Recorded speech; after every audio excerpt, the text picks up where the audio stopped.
All right, guys, it's Wednesday. So I've swapped seats. I normally do Friday, but between Good Friday, Easter, everything come up, we decided to move mine on Wednesday. So I will be here live tomorrow with Zachary to do our one-on-one lives. And today is a really, really important live stream. It's about the 7 objections you're going to deal with your sellers in regards to wholesaling. And I tell you, man, I got a ton of experience doing this. I still deal with it every day. And I boiled it down to basically 7 objections. Some people say there's only 5. I'm going to give you the whole breakdown on it, what they are, and how to overcome them. So the really cool thing is this is all recorded. So if you want to take notes while you're doing it, I'm going to start out doing a slide presentation and it's taking me about 15, 20 minutes, and we'll go through it, and then we're going to do interaction. So I am going to attempt to do the live one-on-one masterminds with you. So if you guys have done it before, go to I'm sorry, I cleared my throat. If you go to Wholesaling Houses for Real, our Facebook group, the largest, most active group of wholesale investors, and you make sure you're registered there. You're subscribed to our YouTube channel, and it'll give you access right there. And if you wait patiently in line, whoever comes there, you're going to get a free one-on-one. And why not? We're talking about objections today. Guys, I have nothing to sell you. This is 100% free, and I want to help you out. And also, guys, use the chat. Tell me what market you're in. Tell me what you're up to. And feel free to work amongst everybody in the chats. I feel a little bit out of place on Wednesday, but we are going to make this work. Because honestly, if it's Sunday, Monday, Tuesday, Thursday, Friday, it's all a great day to me. I really don't care what day of the week is. If you live for Fridays, you better watch this channel because it means you're doing things wrong. You should live life every day like it's on a vacation. You shouldn't start on Friday and end it on Sunday. I tried that for 12 years. It doesn't work. So we're going to have fun with this. So I got to make sure I get some people want to do some one-on-ones. I would love to do any type of role playing you guys want to do. One of my favorite things to do.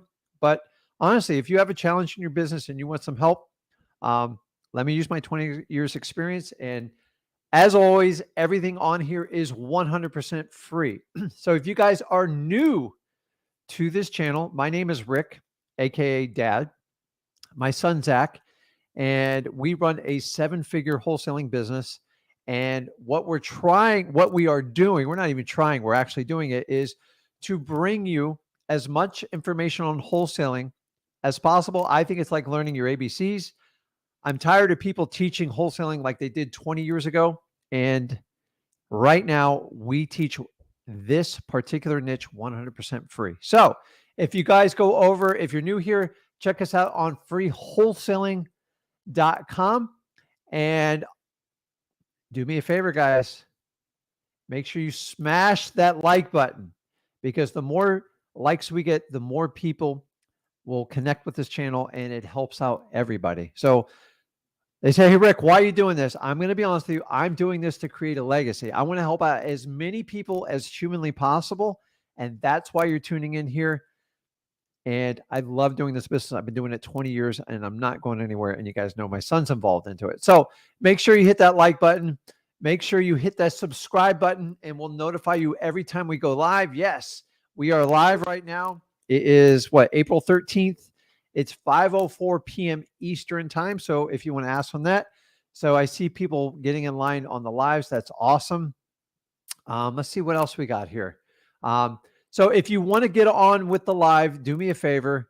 There is in the comment section. Let's see here. There is a link posted to the top. If you follow those instructions, I promise you can get in. So before we get started, we got to pick this up a little bit. I got some snowy mountains behind me. Don't worry. Florida didn't get mountains. I just like a change of scenery. And how can you not like a background like that? So I thought it was kind of cool. And the idea is we got to make this fun and teach you at the same time, which is always a challenge. And that's why we try to keep it fun here. And you guys know where I'm going with this. If you are doing wholesaling and you're not having a good time doing it, you're doing it wrong. So as a requirement to work with Zach and Rick, you got to find the energy level. You got to have fun with people because life is short. And if you can't have a good time while you're helping others, making a ton of money, then don't do it. Guys, let's get going.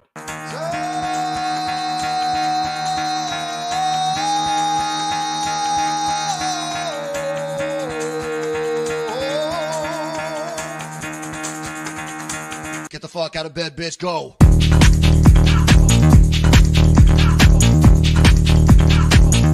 Get up, and then they got go on.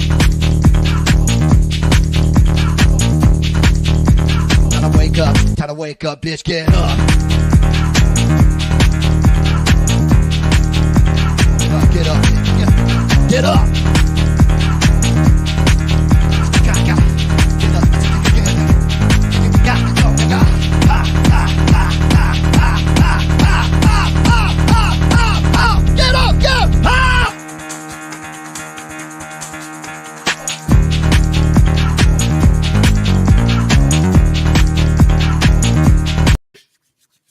I love that video. So that's the rules here. You got to have fun. We got to have a good time. And then everybody contributes. When you guys come on the one-on-ones, like, bring it. I want to help you. I'm not here to judge you. And the reason we do it in this type of format is because if you have the question, it means there's probably 100 other people behind you who have the exact same question. So to help out the community, help out everybody at Flip with Rick, wholesaling houses for real.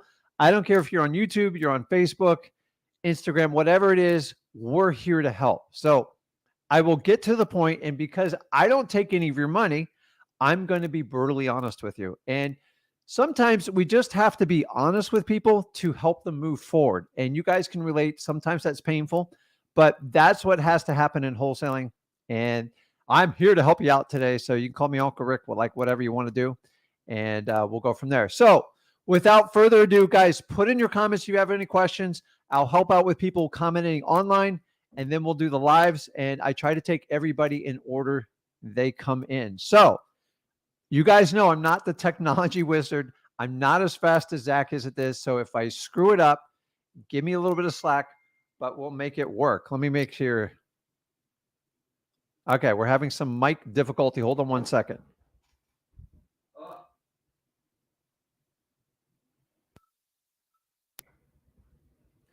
Okay, guys, confirm you can hear me okay. I got a message. I just want to confirm that everybody can hear me. Everybody can hear me. Just give me a thumbs up. Just give me I can hear you, Rick. And I want to make sure nobody misses out on anything. So thanks, Zach. Zach says unplug and plug the mic in. I did it. So guys, give me a comment if you can hear me, and I will go ahead and get started here. Okay, cool. So I'm going to take about 15, 20 minutes. We're going to go through this, and then I'll take the one-on-ones, and then we'll do the comments, and we will open it up to anything wholesaling. So I'm going to be here for 2 hours. So I'm not going anywhere. So if you guys are waiting on it, I see Chris, I see Eric, just hold tight. I'll be there. I promise you. And we will get going here. So let me add this to the stream. So guys, just say this. I got 20 years experience. There's not an objection I have never, ever heard. They all wind up falling in one of these classifications. And once you understand the objection and you hear it over and over, it becomes much, much easier to deal with it. Now, I want you guys to understand this is you have to, although they all fall in the same categories, people react to them differently. And it's important you understand that, because some people are very aggressive in their nature and some people are laid back and they won't give you any information. And honestly, that's the frustrating part about objections. It's never the objection. Quite honestly, the objection is the easiest part. It's how they handle the information. So I've had sellers storm out and react when I try to handle objection. And unfortunately, I had to learn trial by error. And I want you guys to learn from my mistakes. Now, full disclaimer, you'll never, ever handle and overcome every objection. It's physically impossible. That's just how life works. So if you're okay with that, get over it. It's just like when people say no to you, it's no. The whole point of dealing with objections, the bottom line is your sellers just need more information to make a decision. And by the way, when someone gives you a flat out no, most of the time they're doing you a favor. Okay. Sometimes no means I don't understand what you're doing and you haven't really helped me out at all. And that's fine too. But at the end of the day, we want people to make yes and no decisions because there's finality to it and you can move on with your life. If you've ever followed up with a seller for months on end, I've done it for years on end, and they never give you quite a clear cut, maybe I'm thinking about it, Rick. I rather you just say no, just spit it out. So sometimes when I get in a long follow-up with people, I will put them in a corner to try to get a decision at them, because sometimes it takes people being boxed in a corner to make a decision to move on. The reality is, do I want to spend another 30 hours? Are they just kicking my tires, or they have a legitimate excuse? And so we're going to work on those objections today. So without further ado, let's jump into it. Let me figure out how to work this thing. Okay, I got it. So we're going to break down. I have basically 7 classifications for objections. Over my 20 years career, I started out with the 5. There's always 5 major ones, and we've kind of blended in like some off ones that come up a lot in our business. So guys, remember, we run a 7-figure wholesaling operation, and we hear the objections every day. I hear them, Zach hears them. We hear them from our staff, our acquisitions people, and I want you to understand them. So let's get started. We're going to work our way backwards. To be honest with you, these are in order, but like depending on your experience level and how much marketing you've done, they could be in backwards order. So number 1, questioning. Okay. And this isn't actually an objection. It's a strategy, but my God, does it come up on like every deal we do. So I want you to understand this. Questioning means you're engaging a prospect, you're qualifying them, and they start just yanking you all over the place. Hey, Rick, what's the price? Hey, Rick, how quick can you close? Hey, Rick, how do I know you're legit? Hey, Rick, what's your experience level? How old are you? What's your wife's name? Do your children go to local schools? I don't know. And so when somebody starts doing that, it always starts off with just like this. Who are you? What do you want? How fast are you going to close? You guys kind of getting the feel for this? This is what I mean by the questioning. So it's just back-to-back questioning, and it just gets painful.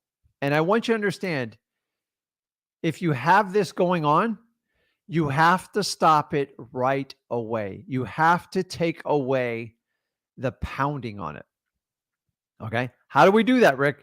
It's real simple. You have to check them. And when I say check them, you have to stop what I call it harassment. Zach calls it questioning, but it means they want to control the conversation and they want you just to be an order taker. If you go down this rabbit hole, I guarantee you will never get a deal, because if you don't hit all their boxes, they're just going to like write you off right away. So if they go, hey, Rick, who are you? Where do you come from? How do I know you're legit? How fast are you going to close? What's your mom's maiden name? Where do your kids go to school? I go, listen. Hey, John, I get it. You need questions and you're looking for answers from me. For me to be effective in this situation, I need to have the ability to ask you some key questions to gather some information so I can structure the best offer for you. Will you give me a chance to do that, John? And just shut up. Okay. Basically, you're telling John nicely, stop harassing me and let me help you out. Now, occasionally they will not let you. No, just give me the price. Wait a minute, John. If I can ask you some basic questions about your situation, I'm not sure I can help you out. Will you please give me permission to let me ask you some questions so I can really help you out? And I promise at the end, you can make a decision if I'm the right fit for you, if you want to move on with your life. But either way, I'm here to help you out. I don't care how long it takes. And it's simple as that. The minute you start answering their line of questioning, you are not in control anymore and you're going to get run over. And guys, take it out of real estate. Have you ever gone to a clothes store and you go in there and go, listen, I don't know. I need a size 34 pants, 34 waist, 32 length, and it needs this type of cut. It's gotta be this type of jean. And so that doesn't mean anything. It's like an order taker. You're better off having the salesperson go, okay, what do you like to do? Like what kind of clubs you like to hang out? What are you trying to accomplish here? and go, I got some things that'll fit. Hey, what are your sizes real quick while I do it through there? So you need more than just raw data. You need the emotions behind the data. And the problem, if they're asking you all the questions, I get it, Rick. They're supposed to talk 75, 80% of the time. You don't need this. This is not the way you get the information. It's backwards. And if you take this technique and you buy into it, I guarantee you'll get run under the bus. Ask me how I know this.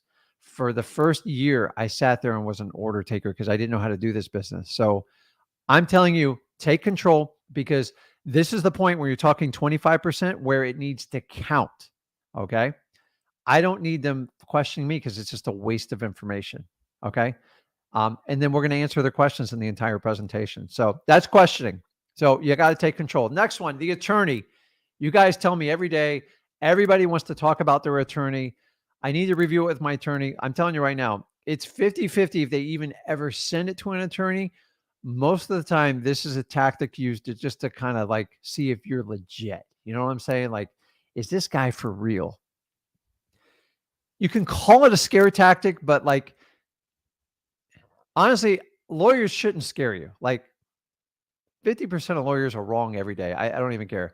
I'm not crazy about the lawyer thing, but like, you have to deal with it and you have to know how to answer it. The worst way you can answer this, say, hey, Rick, listen, I like what you're saying. Everything sounds good. I just need to run it by my lawyer. The worst response I can say is absolutely not. I'm not going to allow that. You know why? Because you're instantly turning him off, him or her. It doesn't matter, guys or gals, whatever it is. It looks like I'm like doing something sketchy if I deny the lawyer. Now, there's techniques I'm going to share with you to protect yourself, because once you give it to the lawyer, then they're looking for the consent of that lawyer. And lawyers are not, I'm just going to tell you straight up front, lawyers are not crazy about wholesalers or any type of real estate investors. Okay? They just don't like it because they feel like we kind of play pseudo lawyer, and we do sometimes. And a lot of times it's really hard to get their attention. So I'm going to share some tactics with you here. If they want to review it with the attorney, one of the strategies we do is we put the seller's name and the buyer's name on it, or sometimes we don't, and we just give them a template of the contract. Why? Because it's just about the language. If we agreed on the price and the terms, I don't need permission from the lawyer to do that. So, and I say, listen, if you're okay with $150,000, close it in 30 days. I'll pay for the closing cost. You pay whatever liens are on the property. You told me there's no liens or nothing, so that shouldn't be an issue. And we close it over at my title company. It's all good to go. So they go, hey, Rick, you just sent me over a blank contract. Yeah, but that's it. He needs to look at the language. We've already agreed to the terms. So if you're good with the terms and I'm good with the terms, then you just want to make sure the contract's legit. I'm fine with it. So it doesn't always work. I'm just going to tell you, but I always do this first. And then you can tell. So sometimes I'll tell the seller, he goes, well, he said it's blank. I go, well, you guys already know what the terms are. If you're ready to get a signature, I'll fill it out and I can do a DocuSign, or I'll come by this afternoon and we'll get it inked in there. And the problem is if you give them your full contract, a lot of times it'll sit on the lawyer's desk for weeks. And that's the problem. You got to get their attention. You do not just want to throw your contracts out there. Guys, full disclosure, I've had lawyers compete with me with sellers to buy their properties. Lawyers know if the contract's not signed, it's wide open. And remember, the contract has to be signed on both sides. So giving the blank one, like usually, it's actually brilliant. It works very, very well. Okay. What else on the attorney? The one thing I do not negotiate with an attorney is who the title company is. They can call, they can verify their license, their information. Guys, do not waver on who the title company is. It's always a problem when you give up your title company. Please make sure your title company is the one thing that's really non-negotiable. So try that strategy. Worst case scenario, you can send the contract over, but you better make sure you have like a 24 or 48 hour expiration period. And by the way, the only thing I ever want the lawyer to do to my contract, if he wants some sort of language in the contract, as long as it doesn't change the terms on it, I don't care. Remember, guys, when you write a contract, you can't have a one-sided contract. That's what ticks lawyers off the most.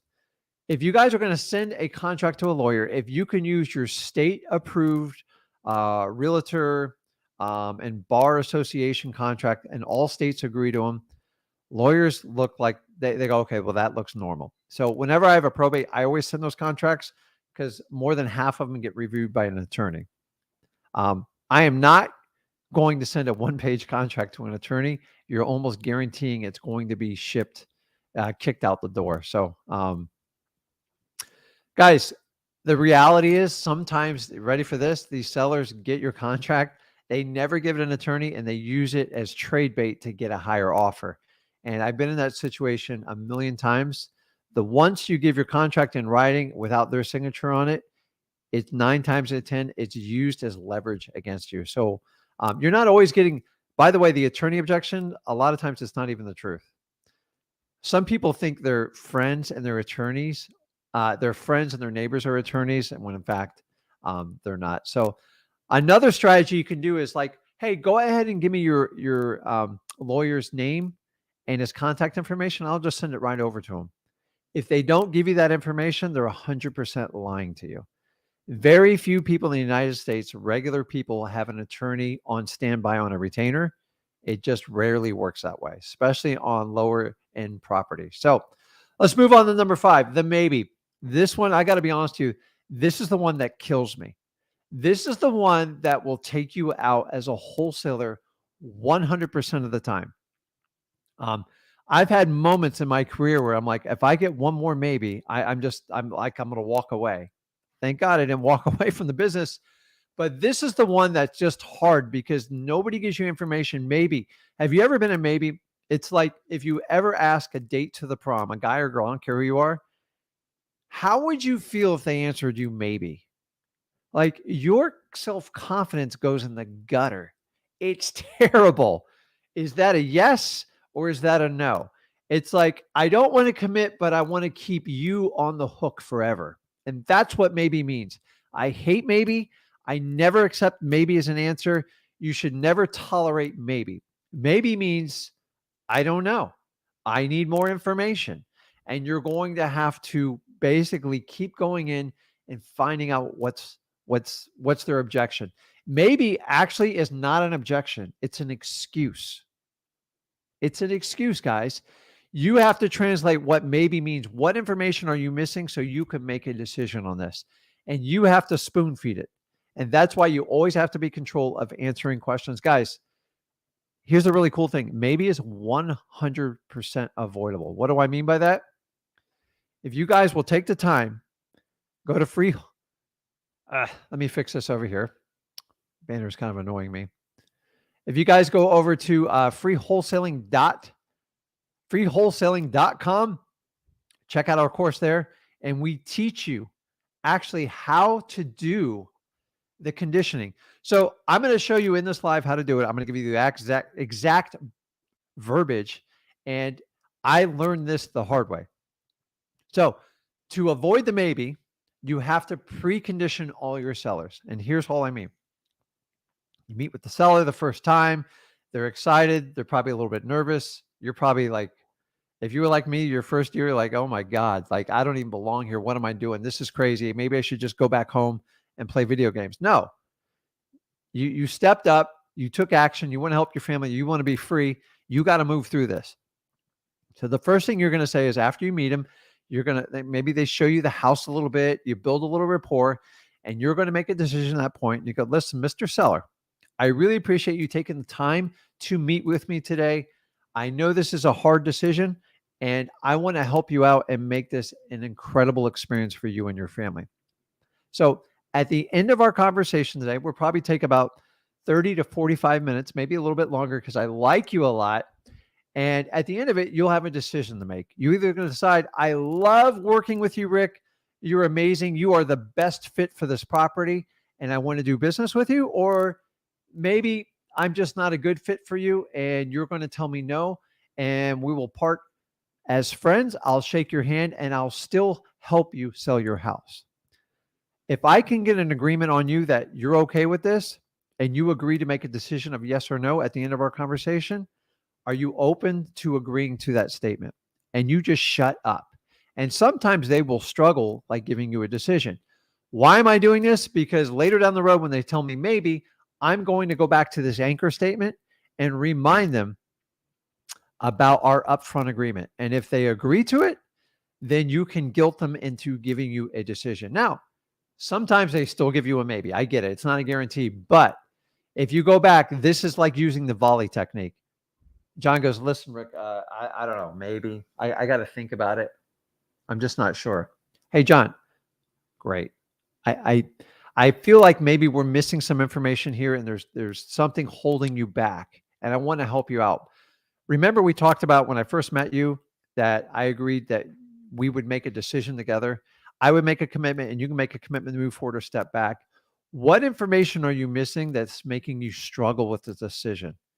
And let me see if I can help explain or shed more light on it to make you feel more comfortable. That way you can make a decision of yes or no. And guys, it's that simple. If you precondition them, the maybe doesn't work very well. Okay. So it's like if you ever made a promise to someone and like you renege on it in front of them, it feels terrible. Like even if you're trying to you still feel terrible. Yes, it's a technique. It is a sales technique. But honestly, I don't want to go in there. If somebody tells me up front, hey, Rick, listen, I'm not going to make a decision at the end of this. I don't know. I don't know if I'm going into the presentation because they're just telling me I'm going to waste a ton of time and I'm never going to make a decision anyway. So you've got to avoid this at all costs. If you just precondition them, it's 100% avoidable. That's the really cool part about it. Okay, we're on time here. We'll keep going. Number 4, what's your offer? Like that's all they jump into it. Like they don't even do like the multiple question. Now, sometimes this is just a sub of like hard questioning, but a lot of times they're like, hey, listen, Rick, what's your offer? Just give me your offer. Like they just want to cut to the chase. And honestly, sometimes I'm like that too. When they do that, it means they're not valuing the service you're offering and they could care less about you. And honestly, if you take the bait on this one, you are nothing more than an order taker.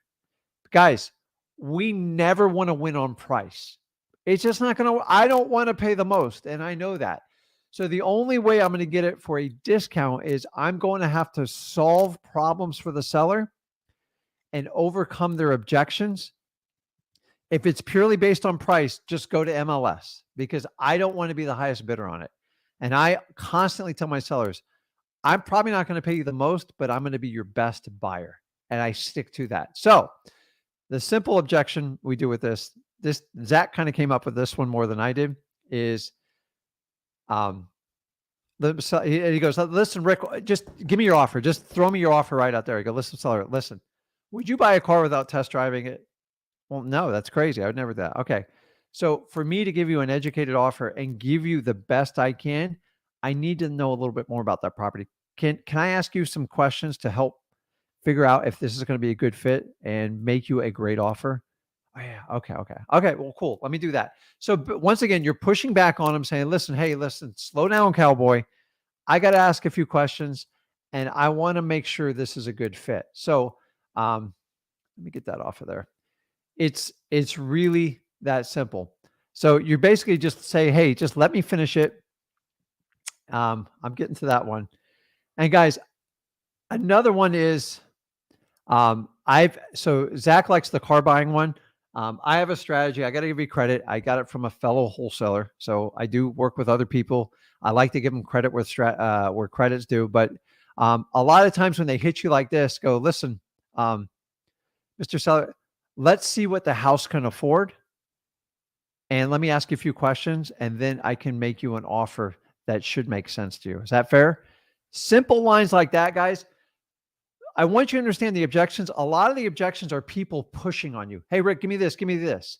I want you to think about, I have no problem with anybody who works at McDonald's, but a McDonald's person doesn't ask the quality of your hunger, what you prefer. They just say, give me the order you want. And now all McDonald's are having machines because that's all these people are doing is they're taking orders. Don't ever be an order taker. You're better than that. And if you get in this business being an order taker, you will get killed. Okay. A lot of realtors fall in this trap. You cannot fall in this trap in wholesaling because it's a dead end job, because you will never make a lot of money, because you're always going to take the lowest fruit with the least amount of work, and you're never going to get a great, you're never going to get a great deal on it. So, okay, let's keep moving on. It gets funner. Number 3, I need to speak to my wife. I need to speak to my husband. I mean, I actually, at this point, I've always accepted this one. Guys, once again, this is 100% avoidable if you do the work up front. So when you're qualifying your lead, you're asking the 4 pillar questions. You guys all know what they are: price, condition, motivation, and timeline. Is make sure you have the decision maker on the phone, or when you go on an appointment, you are meeting with the right people. There is nothing worse than spending 45 minutes, an hour. I've spent 3 hours with people to find out they're not the decision maker.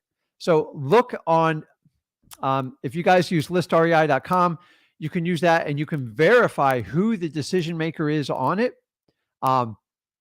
That's what I like to do. It'll tell you who's on the deed. You can go to your county records. You don't always have to use, you can get this done for free, guys. And make sure, so if there's a husband and wife on there, ask, hey, is John going to be coming when I come by the house? Is he going to be present? Oh, no, John's not going to be there. Well, I think it'd be best to have John present. So what's a good time I can have you both together? There's nothing worse than presenting a deal twice. Here's the problem with it. One side, he or she will take your information, and then they'll pull out what they think is important to them, which usually isn't. And then they're going to communicate that to their spouse, their boyfriend, their girlfriend, their kids, whatever it is. And then someone's going to make a snap decision based on how they interpreted you. So if it didn't go well, you are going to get killed. Now, I've had husbands and wives. One loves it. The other one's like not okay with it. And then the idea is you to get them together to kind of work it out. And then you can gauge how much more time they need. But guys, 100% avoidable. Make sure that they are present. Time kills all deals. It doesn't matter the objection. If you cannot get that objection solved in 48 hours, your odds of getting a deal literally get wiped out by 50%. Okay. Most people don't need 2 days to make a decision if they want to sell a property. The reason they're not making that decision, either they're missing information or they're not ready to sell. End of story. Okay. After 2 days, 2 days quickly turns into 2 weeks. 2 weeks quickly turns into 2 months. Oh my God. It just drives me nuts when they do this. So make sure if you have a husband and wife and they're arguing a little bit about the process, she says, I love it. The husband goes, I'm not sure. Try to see what information they're missing. And just so like, well, Rick, how do I ask this? Hey, John, what is it that's making you uncomfortable about this? Just hit him in the gut. Because if you don't, you're going to spend the next 2 months trying to figure this out over the phone. And guys, by the way, over the phone, it's doable, but it takes a heck of a lot more time and energy. So if you have the ability to be in front of your seller and one has a problem and one's gung for it, focus your shift and go to the one that's having a problem and address their needs personally. Hey, John, what can I do to make you feel, what's making you a little uneasy? And they go, no, I'm not uneasy with you. It's just, I promise you, it's going to be price, the terms, or does he actually want to sell or not? Your job is to get to that, because after 48 hours, you will never get a decision. Very, very rarely. So just keep that in mind on that one. Time is the enemy of all deals. Objection number 2, my favorite one. I call it the Zillow objection because it's more of a modern day problem, because I didn't have this when I first started out. I need more money. My house is worth $5 million. Well, I simply always say like this. Well, John, how did you come up with $5 million? Well, Zillow told me that. So Zillow will buy your house for that, or is it some sort of computer just guessing at the value? So you got to kind of shoot holes in, like, disrespecting anybody in objections will never get you anywhere. So you have to educate them and tell them the Zillow is just a guesstimate. Sometimes Zillow is way off. Sometimes it's brutally accurate, and I'm okay with it. I'm not scared of Zillow at all, but you have to wrap their head around it. Like, sometimes it is so far off. I have a property I'm dealing with right now. It's actually at almost a $2 million mark, and Zillow's valuing it like almost $5 million. The house is vacant. It needs work. an amazing property, but I'm just telling you, like, they are hung up on Zillow. And at the end of the day, Zillow's not going to buy it. And the market is only going to pay for what it's worth. And so we have to justify it. It's a pain in the butt. But guys, don't be scared of Zillow. Don't diss Zillow because it doesn't get you anywhere. So when you're dealing with your sellers, either on the phone or in person, look up the Zillow value so you know what your counter argument's going to be, and go ahead and take your notes and make sure you educate on them. Okay. Once again, this is a technique. I go, listen, Zillow's just guessing. They're not buying. Why don't we take a look at the house and see what it can afford? Okay. So many people will give you a price. Like someone will say, Rick, I need $1 million for my property because that's what I need to retire on. So they just gave you the answer to the objection, meaning they want more money because I need more money to retire. Well, that's not my job. It's definitely not your job. And all we can do is see what the house can afford, and we can make an offer based on that. Is that fair?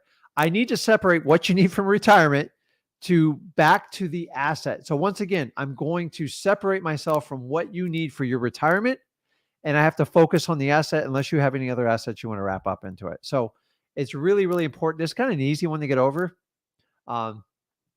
You can simply say, listen, when you get your house in perfect condition, then I'm happy to buy it. Like, honestly, if you get it up to that par, I might consider it.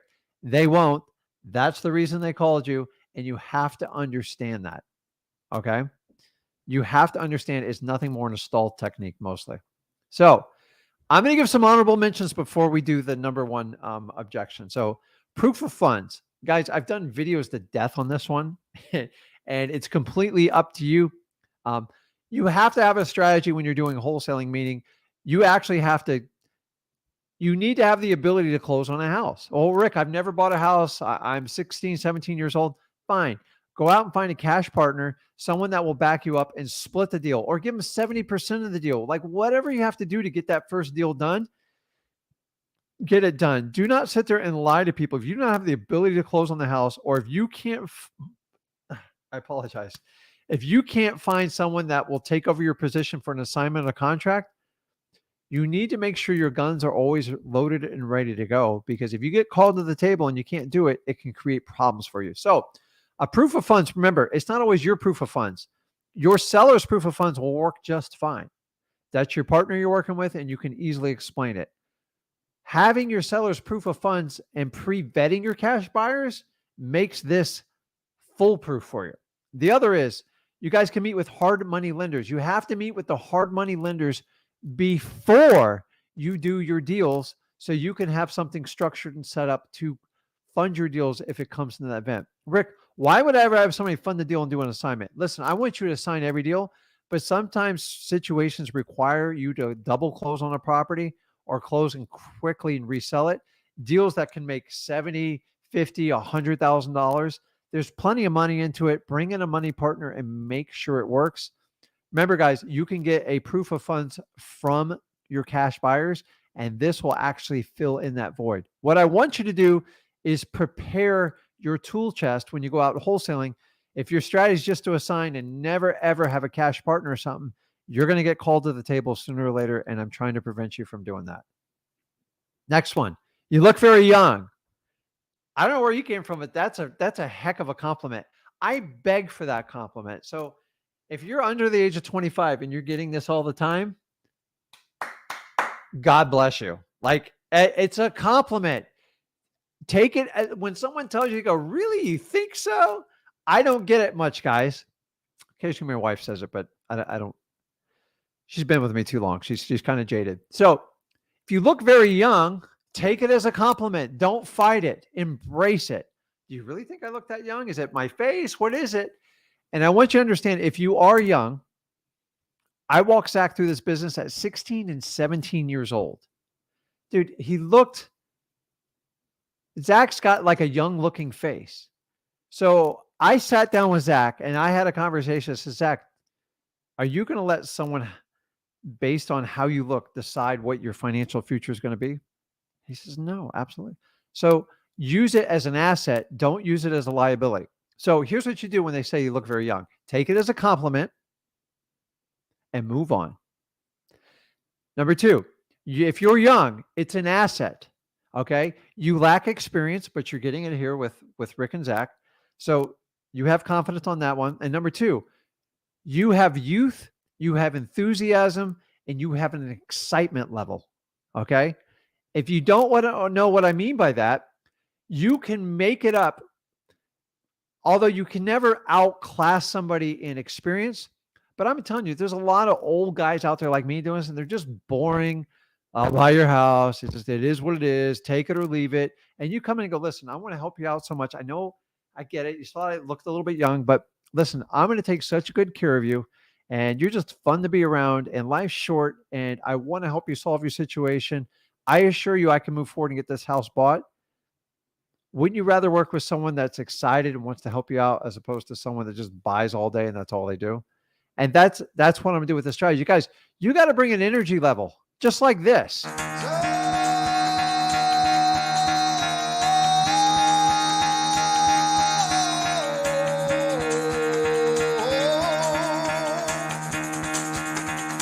Get the fuck out of bed, bitch. Go. Okay? That's what I need, guys. If you're young, you've got to take that attitude, because experience will come with time, but a good attitude and a willingness to help people out and be a sympathizing, empathetic human being, dude, you already have it. You just got to utilize it. It didn't stop Zach, and it shouldn't stop you. That was at 16, guys. So I know I got people younger on here looking. I'm just telling you, your youth is a huge asset to the world's future. You need to bring it. How do you show it? I lack experience, but my enthusiasm, my excitement to help you out will more than make up for it. Number three. Hey, Rick, the property's already in probate. Dude, guys, just go on my YouTube channel, Flip with Rick, and put in probate. I probably got 10, 15 hours of this one. It's really simple. Okay. Anybody that's in probate can enter into a financial agreement. You're looking for the PR, stands for the personal representative, or the executor. Okay. It's that simple. Go there, look on YouTube. I'm not going to waste time on that one. Okay. Give me a bid. Realtor is coming next week. Can I copy your contract? Guys, this is why we don't hand out contracts that there's not immediate dire attention to sign right away. So we don't give bids. So at this point, it means you have not solved their curiosity with you, and they're a little bit nervous about working with you. So when I hear the word realtor, I'm going to focus on the reason they called me. Your house is run down. You can't have people walking through it. You don't want to do like extensive inspections, and you just want to know what you're going to walk away with. Well, the realtor has told me I could list it for $250. Why not list it for $500? You can list it for whatever you want. Judy, at the end of the day, you told me you wanted to walk away with $150,000 in your pocket, and I'm giving you a deal that will exactly accomplish that. So I want you guys to think about this. If you ever gone to eBay, you ever bid for something, and a sniper bid beats you out at the end, like it's timing down, I don't want to fight with those people. Okay. I want to create the buy now price. What's the price? We get it now and we're all done. Those are the sellers I'm looking for. Those are motivated people. The people that are purely on 100% price, let's talk about it, right? If it's just about price, then they need to go to MLS. If you guys want to win on price, you will be out of wholesaling faster than you ever started. Wholesaling is never about price. It's about solving problems and creating win-win situations. Okay. So objection number one, no. Okay. You can't force your sellers. You can't force your sellers to do stuff. So you have to wean them in it. And this is where you learn a little bit about sales. No just means I do not have enough information to move forward, or you're making me uncomfortable, or I just don't want to work with you. If it's a hard no, hey, we're not moving, we're staying here, then wish them the best. Tell them if anything changes, keep in contact with you, and put them up in a long-term follow-up in your CRM. Okay. But I will tell you this, most of the no's just means, listen, I don't know enough about you. You're making me super uncomfortable. So take it a little bit personal and go back in and learn. And this is where your experience will add up over time. In the beginning, I was terrible at this. Now, somebody gives me a no, I just have fun with it. Fun. No just means let's flirt a little bit more, right? Like let's open this up. Remember, they called you for a reason. They called you for a reason. Solve their problem. Okay. How many times have you dealt with somebody you've never met before in person or on the phone and you told them all your life problems? No, you need to get to know people. You ever notice like once your friends and stuff get to know you, it's like a permission slip for them to dump on you? You need to do the same thing with your sellers. You need to figure out the why. Okay. So let's do an overview. I want to get in and help you guys out. I went a little bit longer, but hopefully it's really helpful information. Number one, questioning. Once they start questioning you, push back, take control, say, listen, for me to move forward and help you out, I just need to ask you a few questions. Please give me the permission just to ask you some key questions to structure the best offer for you. Is that fair? Simple as that. Number two, I'm going to review it with my attorney. Guys, give them a blank contract or get the attorney's contact information and you send it direct. And if they don't have it, it means they're lying to you and it means you need to overcome another objection. Something about this is making them uncomfortable. Guys, it's human nature to blame a third party on why you don't want to tell someone no. It's the truth. It's the absolute truth. People defer to something else so they don't have a confrontation with you. And that's why they do it. Okay. Number five, I don't know. I have to think about it. I don't know. I have to think about it. It's like they're maybeing you to death. Okay. You have to set up an upfront agreement and put a timestamp on the expiration of when they come to a decision of yes or no. So guys, how do you counteract it? An upfront agreement. Number four, what's your offer, Rick? Like, what is it? Tell me right away. It means they're taking over. Once again, you have to push back and check them. Listen, John, would you buy a car you never test drove? No, absolutely wouldn't. Okay. Well, let me ask you some questions about this wonderful property you have and see if I can structure a deal that makes sense to you. Is that fair? Do I have permission? Yes. You move on.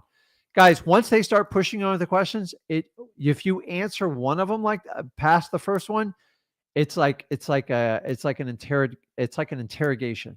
Okay. I don't want to like, it's like you are not in control anymore and you become nothing more than an order taker. So, what's your offer? We kind of went over that on how to deal with it. Just check them, ask them the questions, and then you can go towards the negotiation. Number three, let me speak to my wife. Remember, set up the decision maker up front and you will overcome this almost all the time. And remember, if you have a couple you're buying the house from and one's on board and one's not, shift your focus to the one that has the challenges and solve it. Here's another little tip I'm going to give you, okay? It's going to sound brutal, but it's the truth. Figure out very quickly in the first 5 minutes who the decision maker is. Every family has a key figure that makes the final decision, and they will give you all the clues you want. And sometimes it's the wife, sometimes it's the husband. Basically, what I'm telling you is find out who wears the pants in the family. So, number two, I need more money. My house is worth $1 million. Just tell them, listen, is Zillow buying houses? Did I miss something? Let me see what your house can afford. And then we can see if we can make an offer that makes sense. Sound fair? Simply just overcoming that objection. And what did I do? And then the last one I put up here, which is common sense, is no. No means I'm missing information. You're going to have to kind of jump back in and figure out like where I'm missing them. And this is where you got to really ask questions. And a lot of times, guys, simple no is just asking them a shocking question that throws them off balance because you got nothing to lose at this point. So real simple is, John, what am I doing to make you so uncomfortable?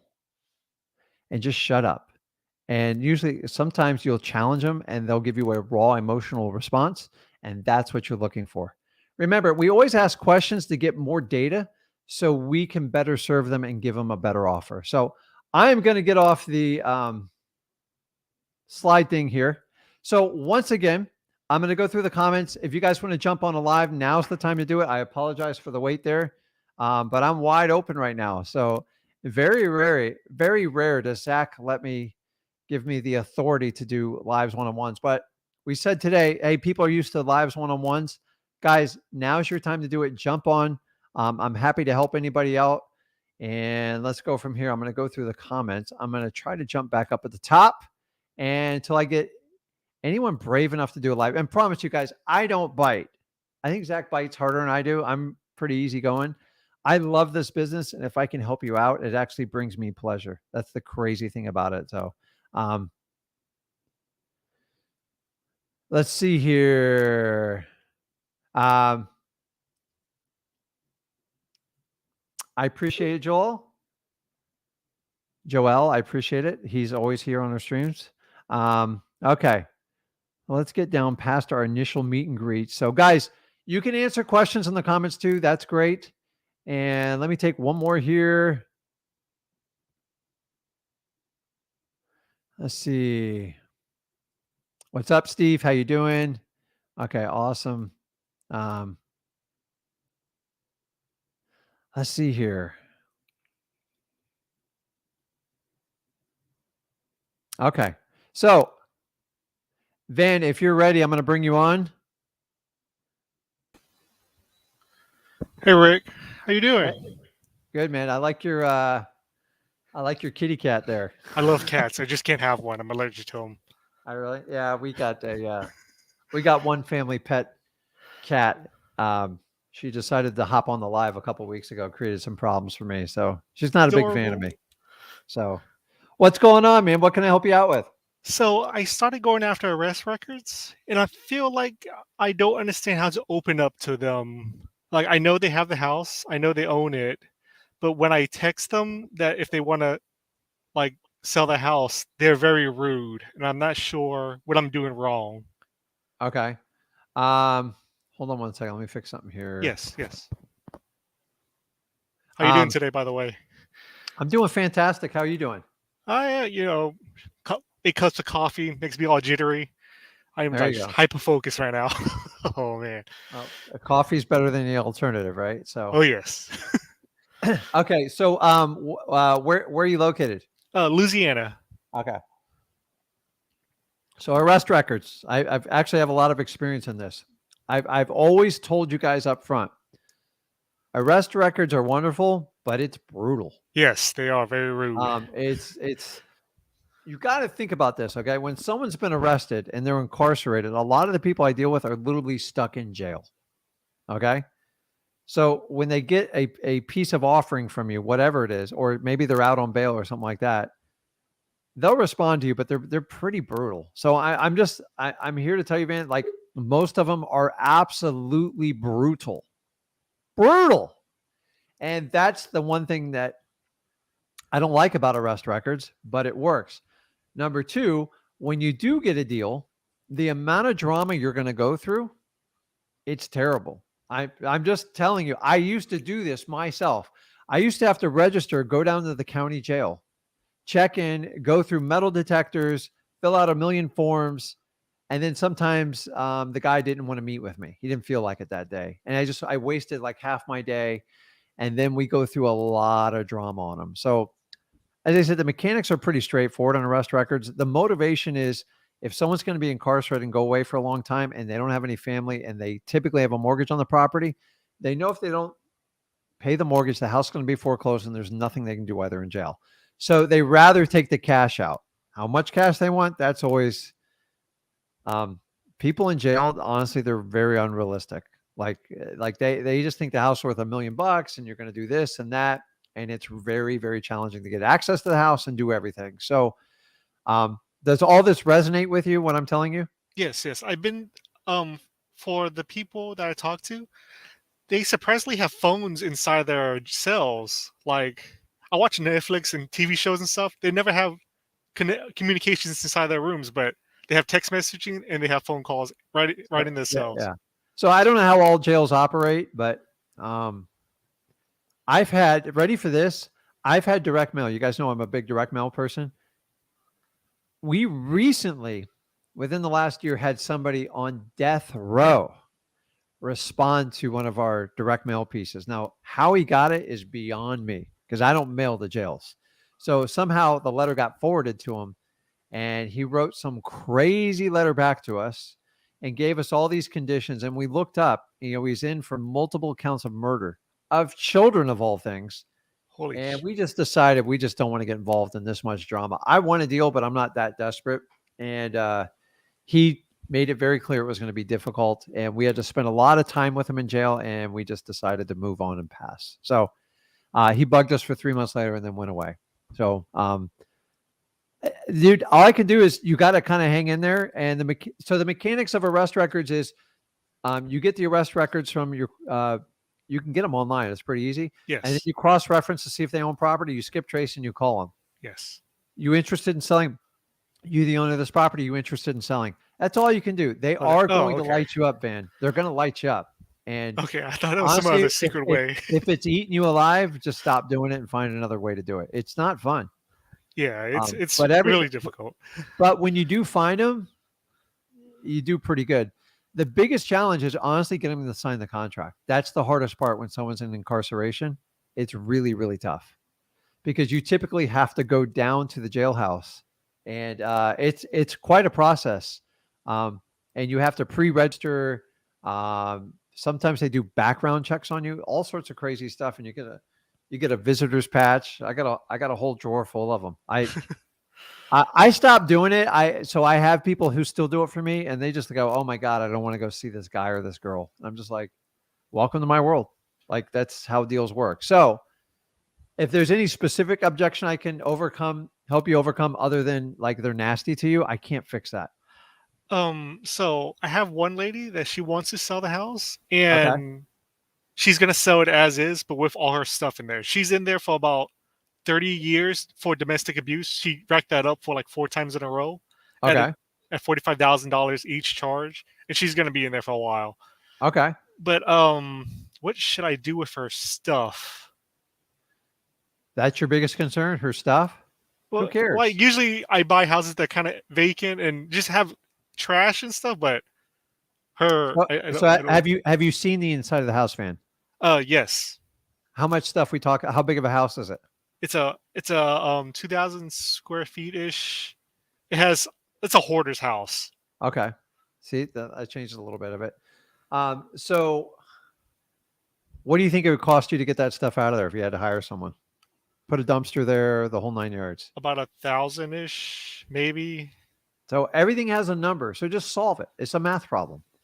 If you're getting a really good deal, $1,000 is nothing. Okay. If the deal's super tight and you're worried about $1,000, you probably got it at the wrong price. I'm just being honest with you. So, guys, 75% of the houses I buy are full of crap. We just write it in the equation.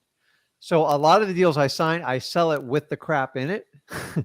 I don't like hoarders houses. They're a pain in the butt. I got 2 going on right now, and I literally wholesale them as I see them. Like I don't even spend a dime on them because there's nothing you can do at a hoarder's house to make it look better. They're usually infested with bugs. They have structural issues. They're just disgusting. Like the walls are wet. The moisture's terrible. They don't turn on the air conditioning. So now if it's a house that I can wholesale, I'll go in, put a couple $1,000, clean it up, put it on the market. But like on a hoarder's house. So what do you have a contract with them, or are you still discussing it with her? We're still discussing it. But she wants to sell it for $10,000. The market value for it is around $90,000. So she wants to sell it for 10 and it's worth 90? Well, like renovated and stuff. Renovated. Yeah.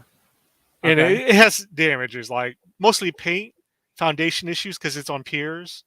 So do you think you could find a cash buyer to buy that property for 5 or 10 grand more than you're buying it for?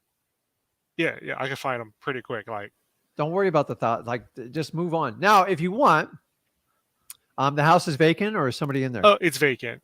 Okay. There was a dead animal in there, but like now, well, there's probably more hidden below all the stuff. Oh God, please. The problem with cleaning out a hoarder's house, it's usually 3 times worse than what you thought it was because it never ends. I did a hoarder house about 3 years ago, and my crew was like, "Dude, Rick, we need another dumpster." We did 3. Ready for this? 40-yard dumpsters, and it wasn't that big of a house. I was in shock. Holy Jesus! Okay? 40 yards is 220, so that's like doing 6 dumpsters, and it just didn't stop because I did not take into account that they stuffed the attic to the gills where nobody could even get up there. So one of the two ways is you can take a risk, spend $1,000, which it might be closer to 2,000. I'm going to be honest with you. And the idea is if you put 1,000 or 2,000 into it, can you double your money or get 5 times the return on it? So have you ever gone to Vegas, Van? Oh, no, too poor for that. Okay. So, but like, honestly, if you're going to bet on something, you need to have like an 80% outcome of the probability. So if you put 1,000 into it and say, instead of selling that house for 15,000, you could now sell it for like 22,000, it's well spent money. What's your worst case scenario? You just have $1,000 less than profit. So make a decision on the small amounts, dude. I'll take a risk all day long. Like, to me, if there's a 70, 80% probability I'll get more money, I will tell you this, buyers will pay more for a house that you solve more problems with. You just got to, like, you're a regular business. So if I spend $1,000, I want at least a 5 times or 10 times return on that money, because it's going to require work and effort. Hopefully you're not doing the work. Do not go in there with a hazmat suit. You ain't gonna like it. So either way though, or just sell it with the current problem and move on with your life. Sometimes hoarder's house, I don't want to touch, because in my experience, when you take the stuff out, the house looks worse than when you started with. The carpet's all stained. There's maggots everywhere. So I would, dude, like, let me know. Shoot, I'll buy the property. I'm telling you, that's a good deal. Like, from what you've told me, I think someone would pay you 15, 20, 25 grand for it, like as is, because people are looking for renovation projects, and that's perfect. So yes. Sounds like what you're doing is working. So you're going to get your teeth kicked in on them.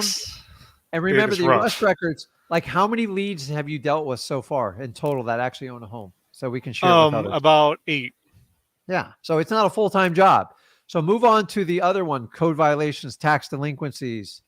You can do high equity, you can go down, but like arrest records, guys, if you do it, it's a very, very small like amount of leads. They're actually significantly less than probates, but when they hit, I usually do very well. So, man, when are you going to get that under contract? Oh, probably next week. Okay. It's just hard to talk to those people and set up times, but I can talk to them over the phone and text, but in person to person, it's rough.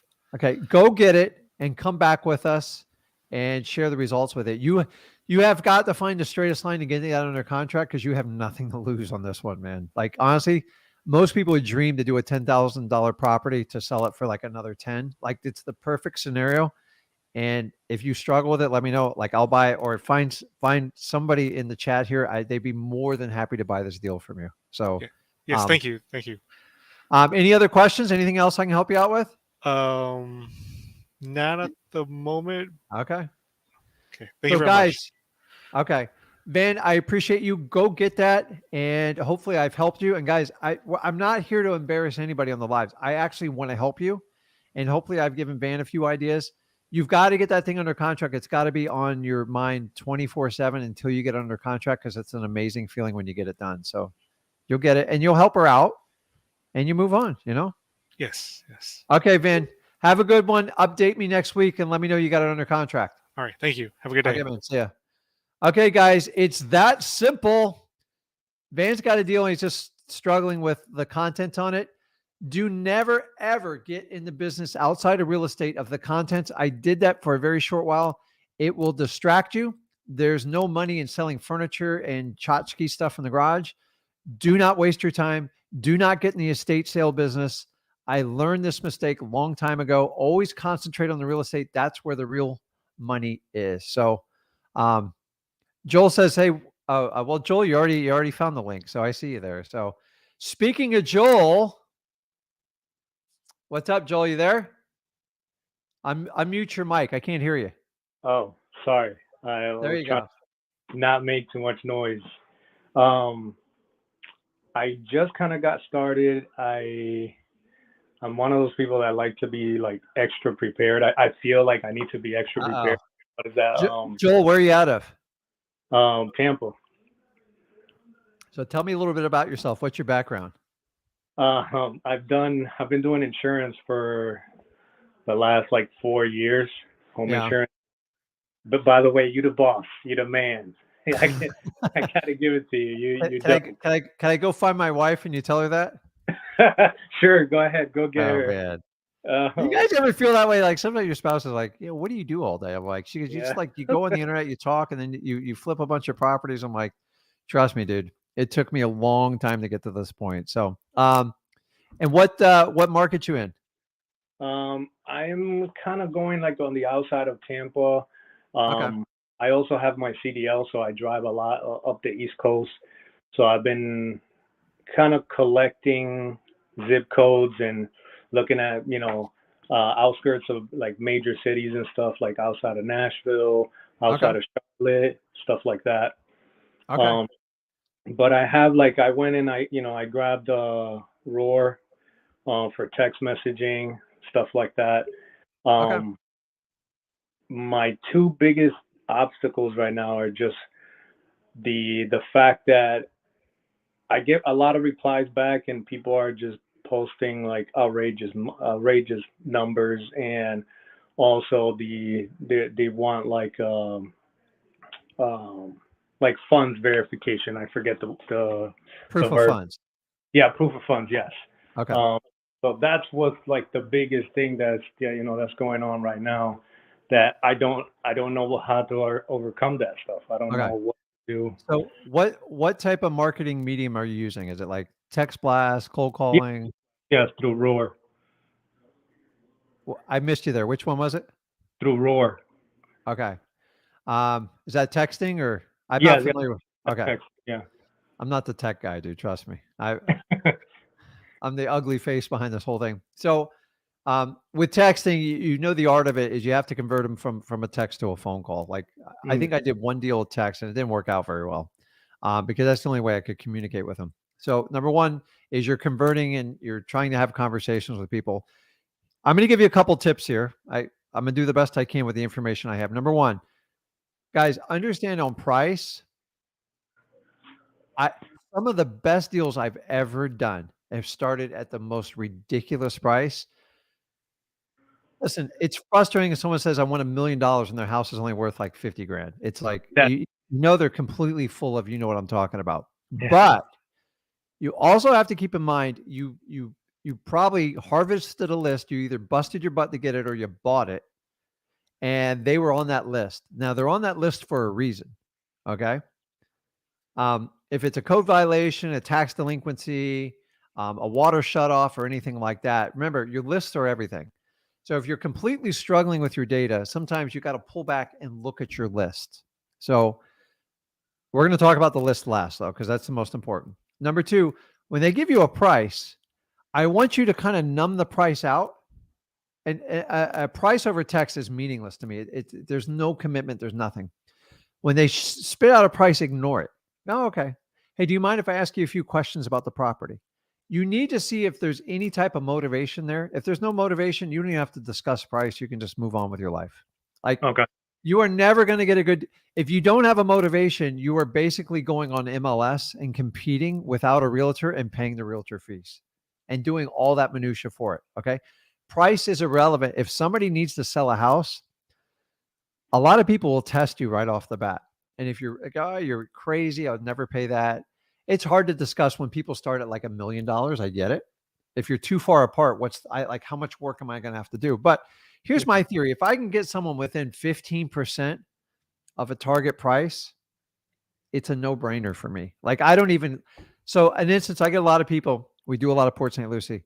The going rate right now is like 330, 340. Okay. So we target a neighborhood. We do a big time on the code violations. They call me. I know they're off that list, or they call one of my people, and I tell them just disregard the price. You guys know I use a ridiculous postcard. Okay, I'm not telling you to do direct mail. I put on there a price on the postcard, so I already give them a price, and they call me. You know what I tell all my acquisitions? Ignore the price. Who cares? It doesn't matter. They're just putting up a front. If they truly need to sell and they're motivated, if you can build a little rapport and get through the questions, if there's motivation, they're worth following up. If there's no motivation and they got a sky high price, just thank them for the day and move on. Like there's just, what am I going to do with you? Like you need a realtor. You don't need me. Okay. So do not let price freak you out in the beginning. because I've done some. I'm working on one monster deal right now. We're $2 million off in price, and it looks like it's going to take some work. But it's a lot of lawyers and stuff. But they initially told me such a crazy price, and I knew what they wanted to do, and I'm like, that price doesn't even make sense. You've got to sell it in the next 90 days. And I disregarded it. And after a while, he finally broke down. He goes, I need to sell it. I know you know the property. Can we come up with a fair offer? And we came. Now, on the higher end properties, a whole different system. They got to get appraisals and stuff like that. On the lower end properties, the same thing. House is worth 300,000. I go, I need 600,000. I'm like, that's interesting. Yeah. Hey, can you tell me a little bit about the condition of the house? I'm gonna walk through. What's your timeline? And if all those 4 questions point towards a motivated seller, I'm going to keep digging until I get the answers I need. If they don't, just move on with your time. Okay. The next one you talk about is the proof of funds. I get it. So you basically have 2 strategies. So if you're just starting out in this, number 1, you should get a cash buyers list. You do not need hundreds and hundreds. You just need 4 or 5. Okay. Pre-vet them and get their proof of funds. Okay. Okay. They go, well, they're going to say, well, Joel, like, you want a proof of funds, but I don't even know what you want to buy it for. I go, I just need to know that, like, you have liquid cash ready to go. Okay. If you're serious, they'll give it to you. People that do not want to give you a proof of funds are never, ever going to be a good cash buyer for you, and they're wasting your time. Okay. Okay. You can use that information to your advantage when you submit a contract. Like, honestly, you already tell them, hey, we work with multiple partners. That might be your partner. The other way you do it is reach out to hard money people. I'm not a big fan of this. I started out with hard money. There's a reason they call it hard money. It's hard, but it's becoming easier and easier. Hard money people is they're not really underwriting your credit. They're more underwriting the property and then your experience level. Be honest with them and just set it up in the background. You're going to pay for the first deal. They're going to charge you 8 to 10% plus 3 to 4 points. But if you could make 50 or 100 grand off of a deal and you had an ability to fund it, every now and then you have a unique situation where you have to get rid of the problem to get the paycheck. And I promise you, we just had a deal, $130,000 profit. I had to get rid of the tenant. The only way I could do it was buy the property, evict the tenant, and then put it on the market. It took us 61 days, 100,000 plus. And I did soft money funding with that. Okay. The other way you do is soft money. I tell everyone, just avoid family. Family's a big enough burden as is. You do not need to go to your family and start asking for money unless you have a unique relationship with them. Okay. Soft money is people like are frustrated with investing in the market or doing this. And you simply explain to them, basically, and by the way, when you first start out with soft money, I'm going to tell everyone, you need to overpay these people because they're taking a huge risk with you. Okay. What's overpaying? The typical person I start out with hard money, soft money would be 10 to 12%. Remember, it's like, and then honestly, I'm going to give them a bonus on top of it. So I gave you 3 different methods for proof of funds. You've got to find 1 or 2 of those strategies that works. And when you get called to the table, pull in your holster and pull them out. Because if you don't, they're going to go, oh, Joel, you're not very serious anymore. In the old days, nobody ever questioned us wholesalers on proof of funds. It's so mainstream right now. It's the number 1 question probably being asked out there. Yeah, that's literally what I get. So Joel, worst case scenario, you ready for this? You know what I did to overcome this? I had no experience. I had very little good coaching at the time. I had a lot of people take my money that had no idea what they're doing. Is if you have decent credit and you have some sort of W-2, go to your bank and just get a pre-approval letter. That's what I used for the first 2 years. Like, now I'm not going to use it, but like if a deal came up and I had to use it, I was going to make like a huge payoff. Why not? Right? No, yeah, that makes. So they're just simple ideas. Like a lot of times we just overthink like what we do, and you've got to find a marketing channel that you can stick to. And I tell you, just got to be extremely consistent in it. The minute you stop and try to change strategies, it's okay to switch and pivot. But like the problem is the people who switch every month in this business, they're usually doomed for failure. So texting, to be honest with you, probably one of the most amazing things I was ever introduced to for wholesaling, because it was so scalable and it was perfect for the 1-man or 1-woman army. But as more and more people use it, more people, they're getting used to it. Like I'm getting hammered by realtor associations. I'm getting hammered by insurance agents. Yeah. Everybody's using it in their industry, so we're all getting numb to it, and that's the problem. So like right here, as we speak, I just got a text. I can tell by the digits on here. Let's see what it says here. Oh, never mind. That's something else on there. But I constantly get them, and I'm just saying, like, you're a little bit numb to it. So so let's go back to the last one of your list. How are you accumulating your list for your prospects? I'm using PropStream. The list that I'm working on right now, because I kind of started dabbing into it a couple of months back. But again, I got like the analysis paralysis, and I had a list. I just did like a high equity list. I didn't really do it too much. And the last couple of weeks I got back into it. And now I'm working on a list it's just all vacant properties throughout the East Coast. Just like 30% equity, 40% equity, but just all vacant properties. Okay. So let me ask you, how long you been in Tampa for? You grew up there, or? No, I've only been in Tampa for about 2 years. Okay. But you guys like I would say like August last year, and I started the course, and then I was also working on my CDL. So I had to kind of like put something on hold. So I'm trying to get back in it for the long haul. Okay. So you're familiar enough with Tampa. So I actually went to college over there. I spent way too much time there. And I walked away with little other than learn how to drink a lot back then, which is definitely not. Yeah, Tampa don't do that. But it's just understanding. So you're at least admitting, listen, Rick, I analysis by paralysis. So either that comes from the way you were raised with your family. You had very thorough parents, said you got to think everything through. It's got to be perfect. Very conservative. Or schooling kind of drove you there. Schooling alone will kill you on this one, because you have to study. And what's the reward? If I get an A or a B, I feel good. If I get a C or below, I kind of like I didn't do well. And the latter part, that's not the reality of life. The reality of life is anybody you meet that's made it in life, meaning they're financially successful and I like people with balance. People who make a ton of money that are terribly out of shape, they're a disaster, and they're mean to people. They're not successful people to me. Okay. Yeah. We're all working on something, including you and me. So I try to, like, every one of them, I've been on the earth 52 years. They have one thing in common. They just keep going forward no matter what the obstacle, within reason. Like if you're juggling sharp knives and you keep chopping your fingers off, eventually you're not gonna have any fingers left. And you've got to understand, that's why we don't play with alligators, snakes. I have ADHD. You already know that because I'm all over the board with you. But I was told that was the reason I wasn't good at school. I was always doomed for like to be a line worker job type of guy. And I don't think you can do that because you won't pay attention long enough. Okay. I've been constantly programmed my entire life for that.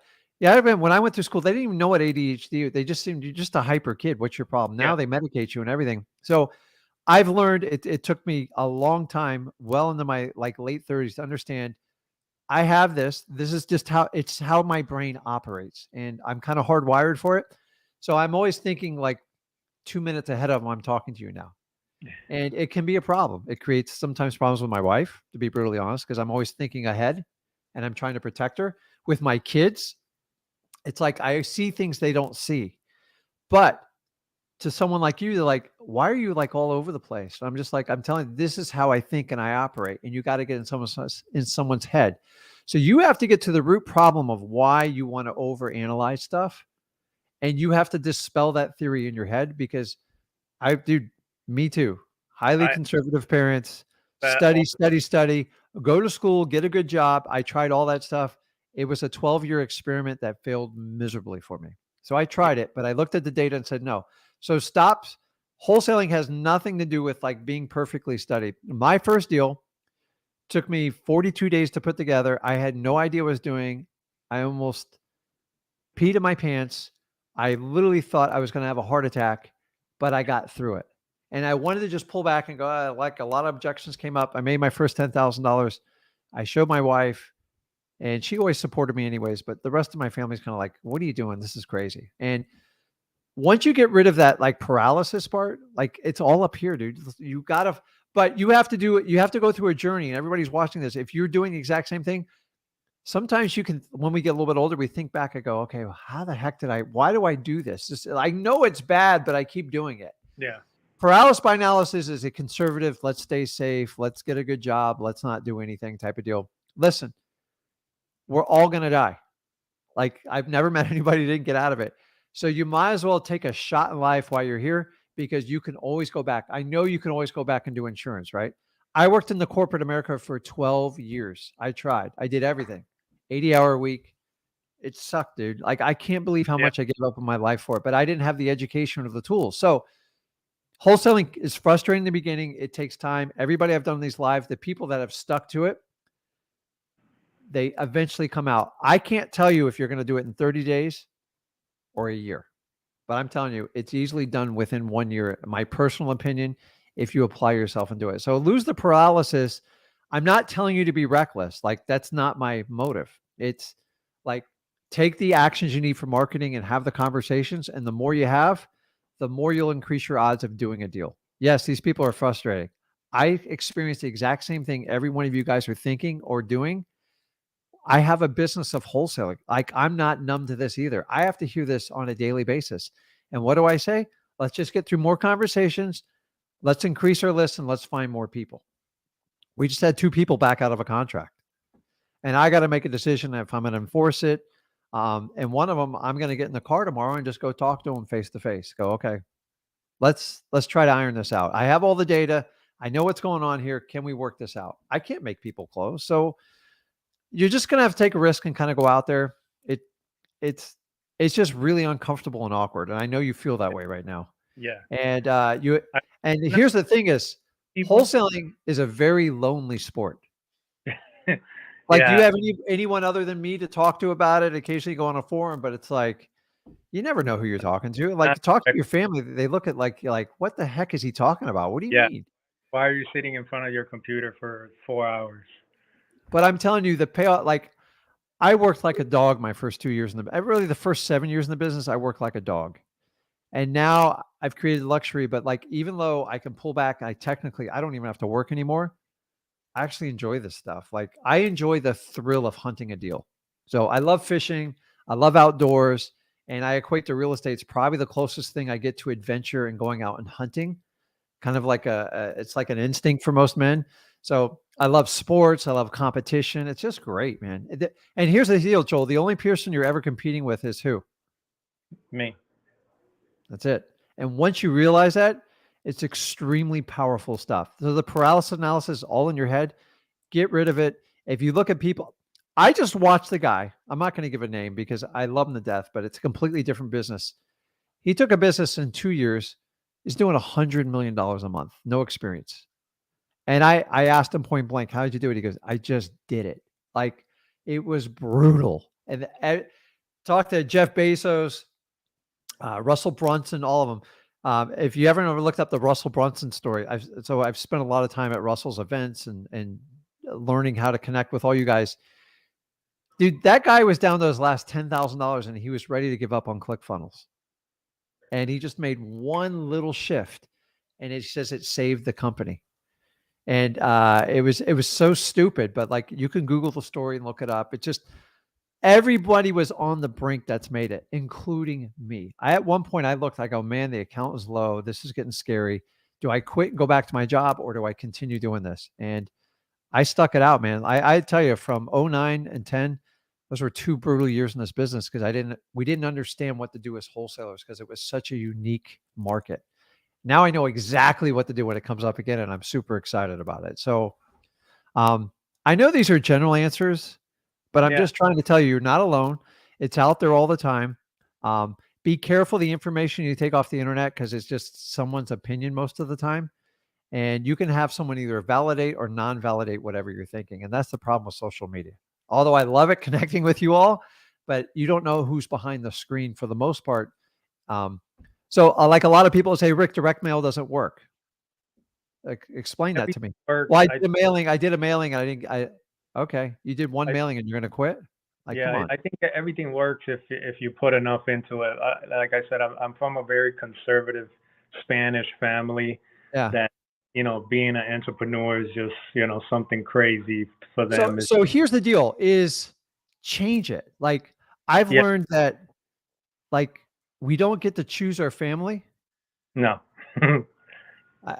God makes that choice for you, and like I just learned to love my family for who they are, and I filter the opinions. So you have to. My Yeah. my by the way, my family constantly tells me how to do business. I love them, so I can either lash out at them and go, "That's thank you so much for that feedback." And in the old days, I used to like, no, no, no, no. And now I just go, okay, well, great. Don't take advice from someone's shoes you don't want to be in. So if you ever did like, if you wanted a trainer, dude, you're going to take like some big heavy set dude to tell you what to do? No. Are you Yeah. going to take a broke? So if you're broke, but you're going to tell me how to run my business, why am I like, dude, fail? Listen, we all love our family, but I'm going to tell you, our parents have Also, your parents should have the most influence on you in life. yes. But it took me until my mid 30s to understanding that I just need to love my parents. I don't need their approval for everything. And you'll have to accept that to a certain fact, because it's once you get past that, like nothing can stop you. You can always go back to your old life, Joel. The fact you're taking a risk, and you can explain to your parents, I'm just trying to make things better. And remember, their job is to protect you. That's it. The parents' job, like the maternal instincts. Do you have kids, Joel? No. No. Okay. So when you have kids, you'll have this biological urge just to protect them at all costs. Like it's so hardwired into you can't undo it. It takes a freak of nature for someone not to care for their children. Okay.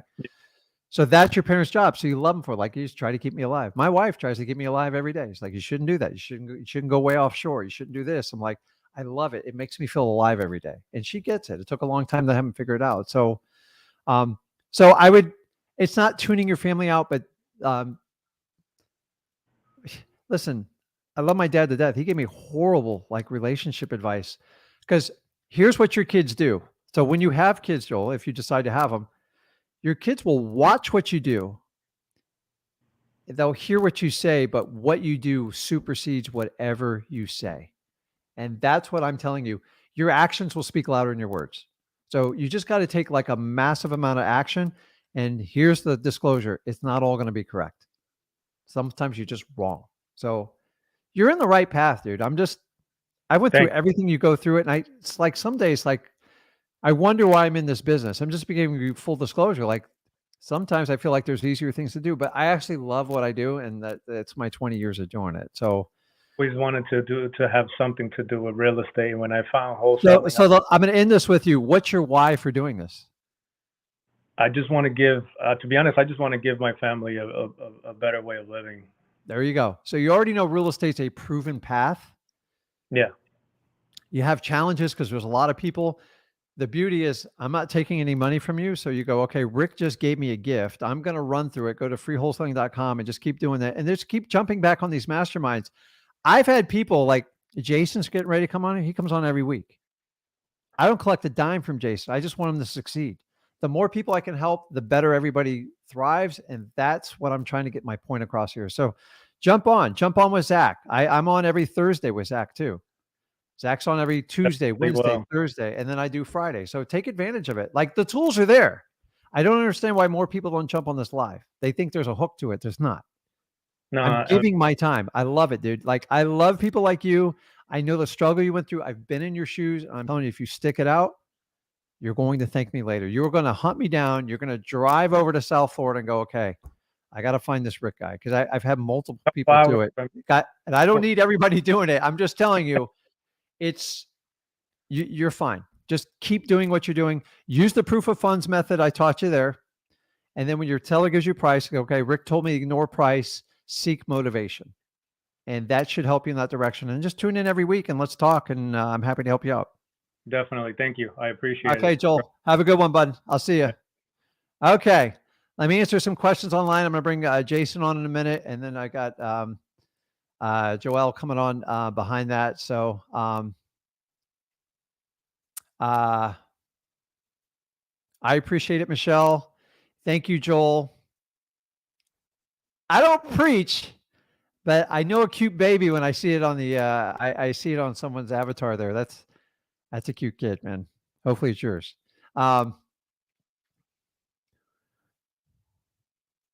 More is caught than taught. That's a good one. So, yeah, I know. Like sometimes I get in these things. So where like stuff just flows through. I've been doing this so long. It's almost second nature to me. And so when I sit in like natural masterminds, I'm not talking about like paid fake masterminds, is if people just want to truly learn how to connect with people, you have to learn the art of connecting with people and how to get a good wholesale deal. Then you scale. But the problem with the whole coaching community right now is gurus are teaching you how to scale without giving you any of the basic skills. And then a lot of people are using, well, let's take Rick and Zach's free model because we'll get more exposure. And they're leaving out key pieces of element to teach you how to close people. And to me, that's not free.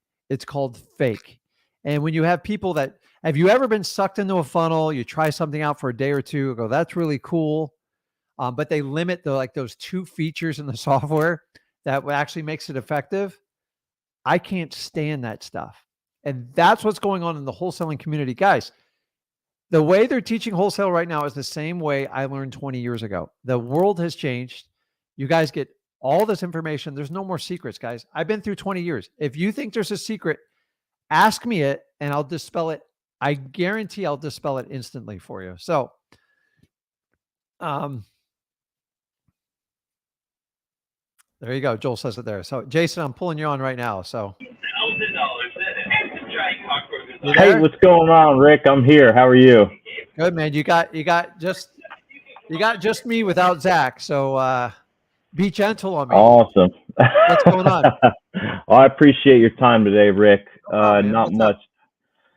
I had a quick question. So I was doing some cold calling today, and I came across a seller who has a piece of property, and it has a mobile home on it. So it's the mobile home for sale and the lot, of course.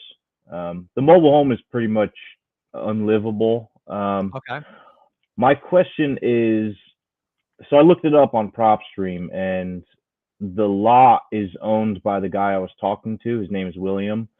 And the mobile home is actually owned by somebody else. I think it may be his mom. He mentioned his mom used to own it, but she had passed away. Okay. So my question is, if I were to wholesale that, how would it work with the mobile home? Like, would I have to get the title with the mobile home, or is it connected, or how would that work? So I deal with this a lot in Florida, like a lot. Only because in the last few years, I never even looked at a mobile home before. I actually thought they were annoying. And with the cost of rentals going through the roof, we got out ahead of the curve and just bought as many mobile. Like I told him, I go, if you can buy it under 40 grand, buy it. Like, my only stipulation was they had to own the land underneath of it. So you have that one. So I've heard you say that before. So the mobile home is it just dirty or is it just shot? It's a single wide 3-bedroom, 2-bath. It's not shot, it's just older. So it would need a lot of work to bring it up to par. So the neat thing about mobile homes is, now I'm speaking from the state of Florida because I haven't done one outside the state of Florida other than like a mobile home park, which I transacted on and then instantly sold. But the land is just how you do regular real estate. So I don't need to tell you how that works. Okay. The trailer is usually a DMV issue. So it's going to it would sell just like it sells a car. Okay. Okay. Like registration and. Yeah. No, it like actually, titling. yeah, it's, I got fined on this. So I've owned one for like 4 years and I got a letter from the DMV saying I didn't register it. And I'm just like, I had to pay back all these back. It wasn't a big deal, but I'm just like, I'm clueless. I didn't even know where to find the dang thing. So they're usually checking your state and see if that's it. Your bigger problem is the person that owned the mobile home has passed away.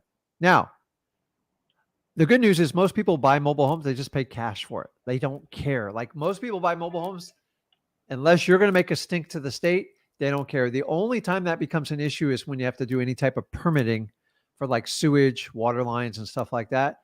That can be a little bit problematic. Okay. So it's already all hooked up. So yeah. So What It- kind of price points you talking about there? I'm just Well, curious. the piece of property is right on. It's called Murrells Inlet. I live on the beach over here in Myrtle Beach. Murrells Inlet. It's right on like an inlet. So the Okay. property is like $250,000, and the mobile home is like probably worth like 20,000, if that. So it Okay. may even just be a tear down. It probably is a tear down or haul off. I was just curious, like if the new buyers were to have to haul it off, like would they need the title for it to scrap it, or like just They probably won't get much money for it other than scrap metal because you can't. okay? It's like if you have an old car and it's like abandoned. I Uh have to deal with that a lot over by the lot I'm at.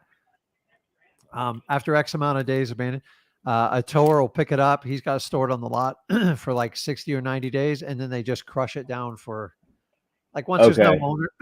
No, the liability is on like if you take the mobile home up and somebody shows up and go, "Hey, where's my mobile home?" I'll go, "Well, I took it and I sold it." Like, no, wait a minute. If you don't think there's a claim to it, yeah, there isn't. There you definitely know what I'm isn't. saying? It's like, is it like how much?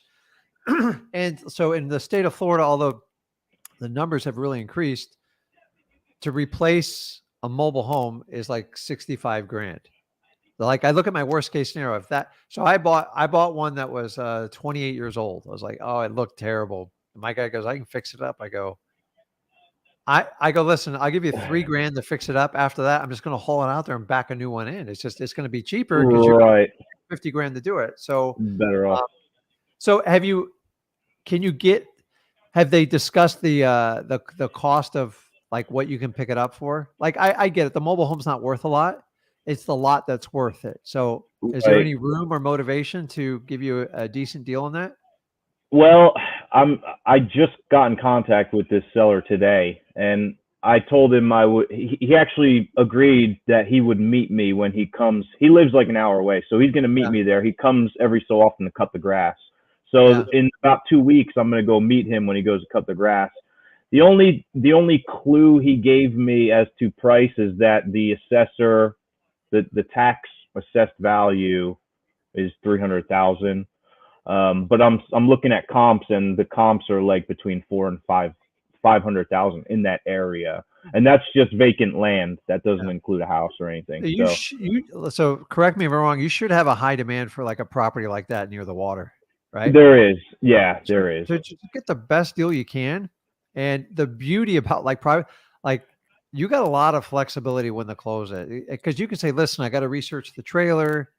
You got a couple unknowns there and you need to do as much work. And then the biggest risk you're going to run in this, Jason, is if you tell the wrong person about it before you have it under contract, you will be sniped by a very sharp builder. That property is the best to sell to a builder or someone who's wealthy that wants to build a dream house there. Right, that's what it is. And then I would take that trailer, I'd put it on Craigslist, and the first person that wrote you, like showed up with a wad of bills, just let them haul it out of there. Don't touch it. Someone will, if they can revamp that trailer, just let them deal with it. Like, who cares? Right? Yeah, but I wouldn't be able to list it if I don't own it. If I'm assigning it, I can't list the trailer for whoever wants it to come get it. If your seller's okay with it, you can do whatever you want. Like, okay. If the seller, yeah. One of the other techniques you can do, if the guy will give you a dynamite price, if you want, like, I mean, like, say he gives it to you for like $150, like some crazy number. Just say, listen, I tell you what, I'll help you out too. I'll sell the trailer. Just, give it. I'll put the proceeds towards your deal. Yeah. If it's tighter, you need to take over the trailer. Your worst case scenario is somebody hooks it up and just hauls it away. Right. I wouldn't spend any effort on it because remember, you got to cap off the utilities and you got to be careful about it. Yeah, and you got to mark them in the ground, and then hopefully, I believe the utilities would be a little bit different setup. But dude, land deals, guys. When you got land deals, they're so clean, and this one will buy you enough time. If you had to find a buyer in 60 or 90 days, you have all. He's not living on the property. He doesn't care. Yeah, you need to enter into a simple agreement with him, and then just run the title, and make so he's the individual owner. He's the individual owner. Yeah. Yes, he is. Okay, so just make sure they run title on it. And for anybody who's like, I don't want to do mobile homes, I'm telling you, let me give you an example. I bought a set of 4 mobile homes. I thought I overpaid for them. But the only reason I bought them is because Amazon opened up their distribution center next to it. I heard you tell the story. I kept getting blocked with traffic. I said, Zach, he goes, you're crazy. I go, I'm telling you, I see money. And we went and bought them. Each one of those trailers rents for $1,200 now. $1,200. So one I paid 10, I heard you the tell other that paid I story. 20, That's amazing. and one of them I paid up to 40. And like we're looking to pay off our entire investment in like a year and a half.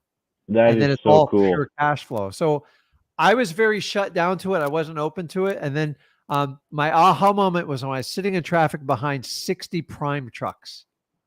Like, what the hell's over here? And Zach goes, it's the Amazon distribution center. I go, let's go. I know where 2 mobile home parks are right down the street. And we just went, dude, we went door to door. So like when I tell people like, I can't get deals, I can't do that. Guys, driving for dollars is extremely underrated. It works very well. And sometimes if you have to get a deal, just get in your car and go get it. I knew once word got on the street, and by the way, half the sellers already knew what the value of their mobile homes are. The other didn't. And I just moved with record speed. And by the way, I should have bought 25 of them. I only bought 4 of them. I just wasn't thinking bigger. And I want you to learn with it. Dude, land, At least you got the 4. Yeah, it's a golden opportunity. I love like land like that. That's like primo stuff, man. Yeah, it's in a great location too. And he probably owns it outright too. He does. He grew up in the house. Yep. So one of the other ideas you can do too, so just a little more advanced strategy, but sometimes like crazy stuff, like you look at your own investments, like, okay, if I own this piece of land and I sat on it like for 5 years, or maybe I partnered up with a builder, you could then I go, listen, here's the deal. You build the house. I get 5% of the proceed. I get 5% of the final sales price of the house. Plus, yeah, you go ahead. Plus you sell them the land for like 50 or 100 grand more than you paid for it. Like it's unlimited. So, hey, how do I do that? You could structure an owner financing with the deal because most people in land like that, they own it outright. Right. And you go, listen. And it's an acre, which is a pretty good size. And you can say, hey, Mr. Seller, I have some money coming to me from some other properties. If you could just give me seller financing for 12 to 18 months or 2 years and come up with like a small downstroke, dude, your options are unlimited what you can do with that property. You can find the highest and best use for it and go, well, Rick, well, if I have to give him 20 or 30 grand, dude, it's not your money. Like go get it from somebody else. And who cares if he charges 10, 12, 15%? Right. If that property sells at like $1.5 million with an incredible house built on it, you'll have to do your research on it. And you got a big piece of that and the profit spread. You could potentially make hundreds of thousands of dollars. But once again, that's the beauty of wholesaling is you customize it to your situation. If you're struggling to pay your rent and there's no food in your fridge, get rid of it as fast as you can and get your family right. If you have the luxury, like look at some of your other investments and go, because those properties, they are so far and few between. Let me give an example. I had the chance to buy the property next door to me. So I'm in a marina-based community. And I was too shallow. So the guy asked 950 grand for it. Just like, I was like, man, you're like, how do you come up with that number? Well, the dang thing just sold for $4 million. It took 2 years to do, but $4 million. And I didn't have the work. I like, how am I going to come up? Like, I don't want to spend 900 grand on my own. Like it wasn't my own money. And he was willing to cut a deal with it. It was going to be taxing on how to take it down. So now I've reassessed on how I can take properties down. And now I'm prepared because I'm doing a big transaction just down the road. And I'm like, it's 5 times the price. I'm like, okay, I see the handwriting on the wall. So I minimize my risk, but what you love about this business is you can cater it to your own deal. If you need money right away, you know what to do with it. You know, short-term money. And then like a long-term play, if you could participate with a builder, have him front you like 50 grand, you take 30 grand and give it to your seller and then create a note. He has to pay on it, not you. You take a $20,000 and put it in your pocket as so you can keep your marketing rolling. And then you got a first lien position on the property and he sells it in 2 years for like $2-3 million. And you just have an agreement. That would be awesome. But you don't do any work. Like that's the beauty. And this is how you guys have to think about real estate. There's so many plays you can do with it. It's endless. Give you an example. I bought back in early 08, 09, I bought a property on the water, 10,000 square feet. It had a $3 million mortgage. I bought it for 300 grand. And I did not have the wherewithal to wear it out because I couldn't, the bills kept mounting on it. Well, that property, 300 grand, it sold for 20 times the price 5 years later. And I took $100,000 payoff, and that guy made 10 times the return on me. So, well, hindsight is 2020. It's always 2020. Yeah, I know. So just find out, get it under contract, meet with him, and then you need to do a ton of intel. You don't need to overanalyze, but like see what a new house is going per square foot in that area, the type of houses they're building. A lot. And look at those builders, and do not talk to a builder or anyone until you have an agreement in place. Yeah, I learned that lesson already. I learned that lesson already. Yeah, so we went over that with one. So guys, so you know, Jason comes on here on like a weekly basis, and he's very humble. He takes advice, and he's made some mistakes, and he learns going forward. You're never going to do this business without making mistakes. Yeah, I was talking to Joel before. He's like, you're so concerned about, not Joel specifically, but if you're concerned about making a mistake, don't do wholesaling because you're going to fail somewhat at it. But you fail forward and keep making progress, and you learn. That's how life works, dude. Like, think about any skill set you have, Jason. Did it just come naturally? Like, if you played baseball or football or anything like that, it's like, I'm terrible to go fishing with. Like, I enjoy family and friends, but like, I have some older guys in my marina, and they're like, Rick, you always come back with big dolphin, tuna. You catch all the sailfish in the world. Like, we've gone on 10 trips. Like, we have nothing but sharks. So I made the mistake of riding with them this previous Monday. And it was one of those pain. Like, I was like, man, you guys are doing everything wrong. They go, well, Rick, we do exactly what you do. I go, no, you don't. You're missing the last 10%. And that 10% is the difference between catching fish and not. And it's the same thing in wholesaling. It's just, you figured out that deal. You got a little conservative. Somebody beat you to the punch.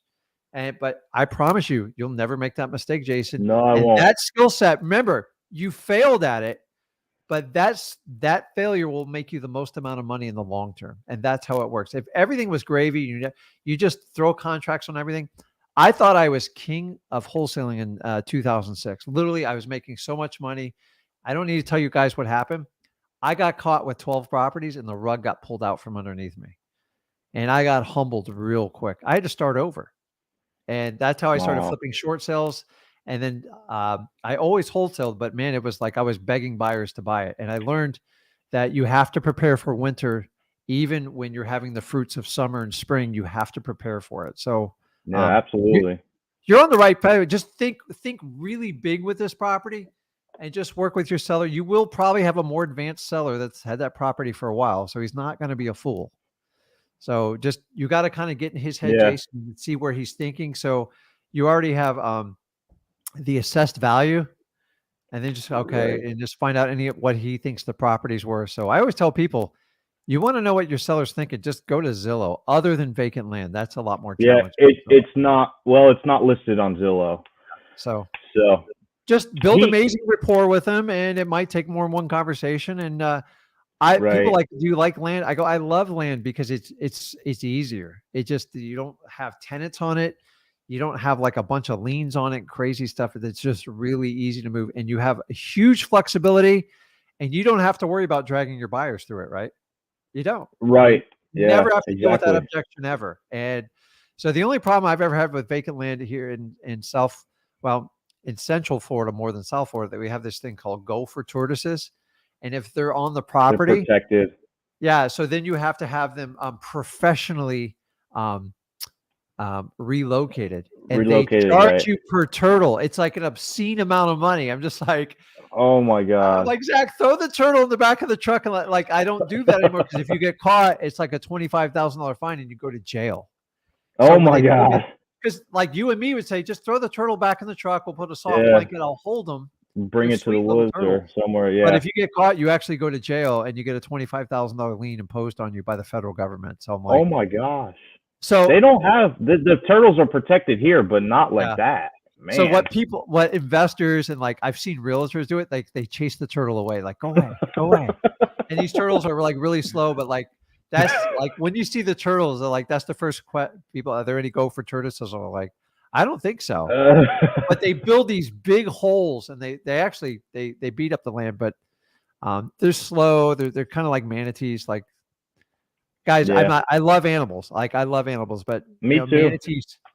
manatees are just not designed for modern day the way we run human lives. It's between the pollution, everything. Like, I'm not getting in the whole wildlife thing, but it's like sometimes evolution has it. That's why the dinosaurs didn't make it. It's like, I don't even know how they did. They talk about like this big combustion fire, but then you got like crocodiles and like strange fish that still look like old reptilians, and they survive. Like dinosaurs, right? Exactly. So, But okay, yeah, bud. Rick. Anyways, I'll be happy to. I mean, honestly, I think I'm just gonna sign this one. But I'm Yeah, not gonna I mean, jump the gun. I'm not gonna jump the gun. I don't even know if I'll well, get see it. see what the seller dictates you can do, and I think, but like I tell you, like on this side of Florida, like there's any type of waterfront property. Uh huh. We typically would have bought them for like in the $300,000 range, a lot like, and now they're all going for $1 million in 2 years. Wow. And that's why I'm just telling you, look at the potential. It may Because be like that here. if Yeah. nothing's left, I promise you can get someone to financially support you to get through it. Yes, it's Uh-huh. going to cost money, but the end game is incredible. If you get somebody else to Right. fund it, great. If not, like, look around, but you got to back the numbers up with it. So let me know how it Yeah. works out. Anything else going on? Nope, that's it right now. Just doing cold calling. So, but Rick, I appreciate your time. Thanks again, man. No, you got it, bud. Okay, All update right. me. Let me know as soon as you get a deal with it. Okay. I will do. Have a good night, Rick. Okay, Thanks bud. again. See ya later. Okay, guys, I'm out of people, so let's. If you want to hop on, I'm on for the next, I don't know, 10, 15 minutes. I'll answer questions. I don't care. I said, Joel, you hopped on here and you hopped off. So I'm calling people to the plate here. So I'm looking at some of the questions there are funny. Snakes in the grass. Sandra, the link is in the top of the comments. It's pinned to the top. And if you go to Wholesaling Houses for Real, there is a link at the top on, you got to make sure you're part of our Wholesaling Houses for Real. Let me send you a link. And then it's pinned on the instructions top. And then obviously, guys, if you hadn't had a chance, please subscribe. Now I'm going to tell you what. Somebody gave me an angry face. It's the first time I've had one here. I'm okay with it. But I would love to find out why you're angry. You're just having a bad day, or maybe you're a guru. If you're a guru, I understand. I'm probably not good for you. And by the way, I'm not here to make everybody happy. Just you guys that want to figure out wholesaling and get the truth about it.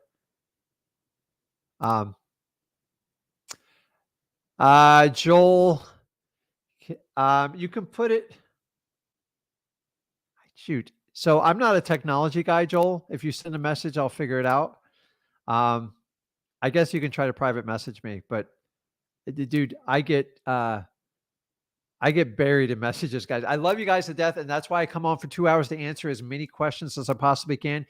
If I don't respond to like emails, stuff like it, just understanding on like it's like I looked the other day, there's like 700, and it's not like I don't, but if I do that, it's a full-time job for me, and I'm literally donating my time here. So that's why we do so many lives, so many videos to help you out as much as possible. So somebody asked a question on here. I'm going to roll through it.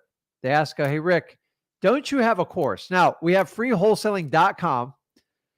Somebody asked about a probate course. I have to keep going over this with you guys. Okay. I have a probate course out there. Priority probate system. I made it 2014, 15. I originally did it in 2012, 13, and I updated it.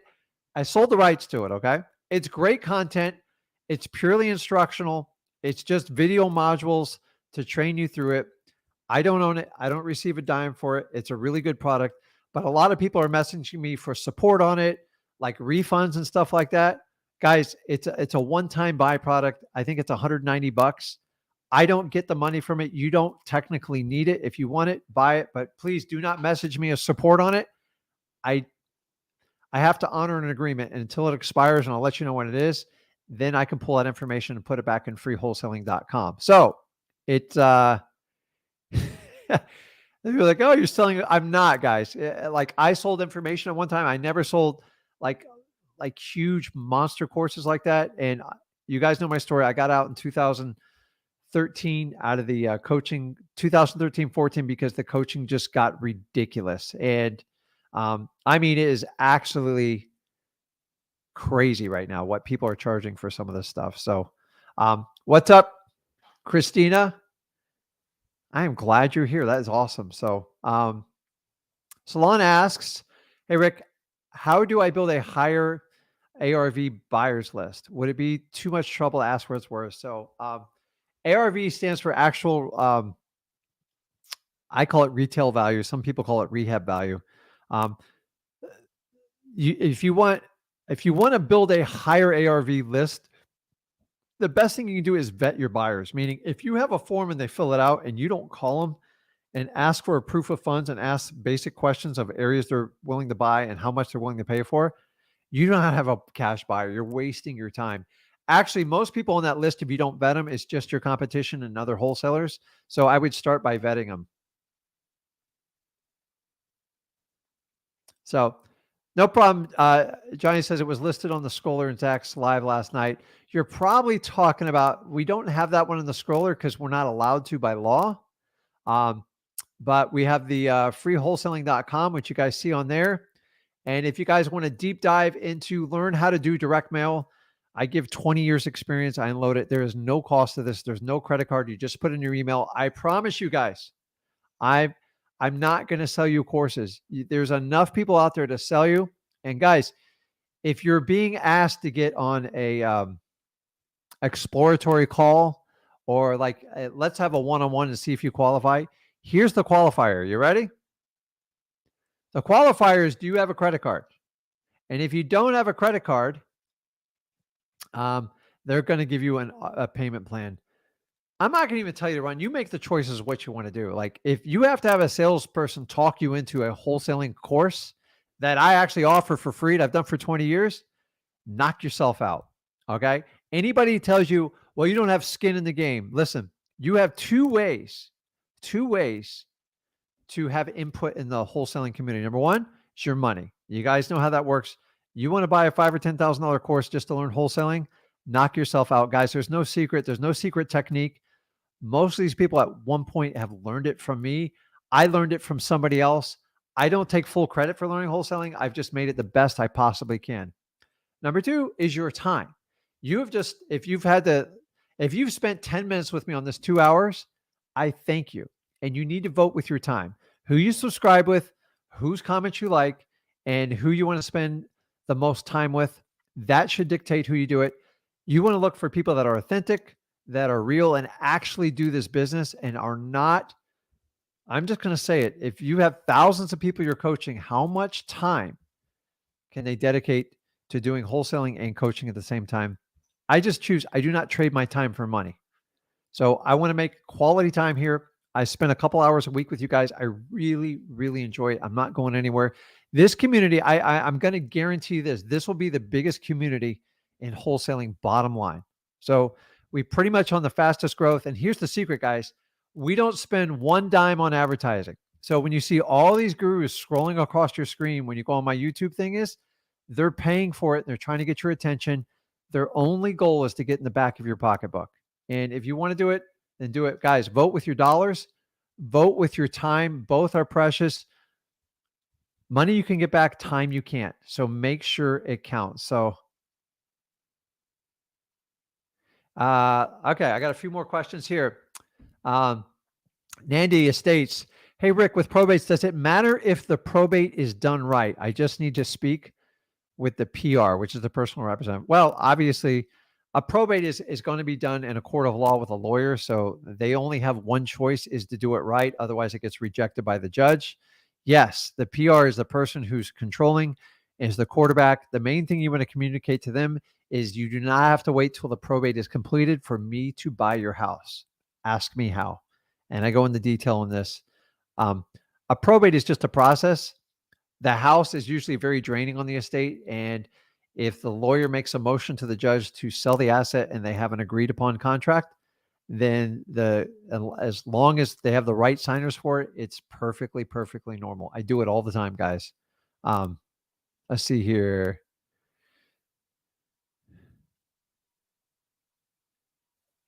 So E says, hey, Rick, how should a newbie set goals that would drive you but not be too unrealistic? Zero for a little budget. So number one, you should first deep dive into freewholesaling.com. You should probably go through it like 9 or 10 times. You think I'm kidding when I say that? I'm dead serious. Okay. You assume you invested $10,000 in me and you got to make it work, because I'm giving you the value there. It's definitely there. Okay. Nobody can outperform me and Zach in value. Why? Because I'm not taking anything other than your time. And in return, you're going to go out and find deals. I'm going to unload all the secrets on you, because there are no secrets, and you'll get it. As far as setting goals, go out and get a deal. Like, bottom line, go out and get a deal and set you got to do it this year. And if you beat it, then you got to go get 3 more deals and go from there. Like, don't overthink it. Like, listen, guys, I like goals too and stuff like that. But if you spend all your time on goals and you're constantly readjusting them, they're more of a wish list. So your goal is to get a deal in 2022. Start that one and then define a plan, how you're going to market to them. So you don't have a lot of budget. So I'm telling you, driving for dollars is right up your valley. You want to do that. And then you want to go out and do, I would do pre-foreclosures, because you can pull them for free from your courthouse. And then I would do reverse driving for dollars method, which is basically putting sticky notes on them to make your time efficient.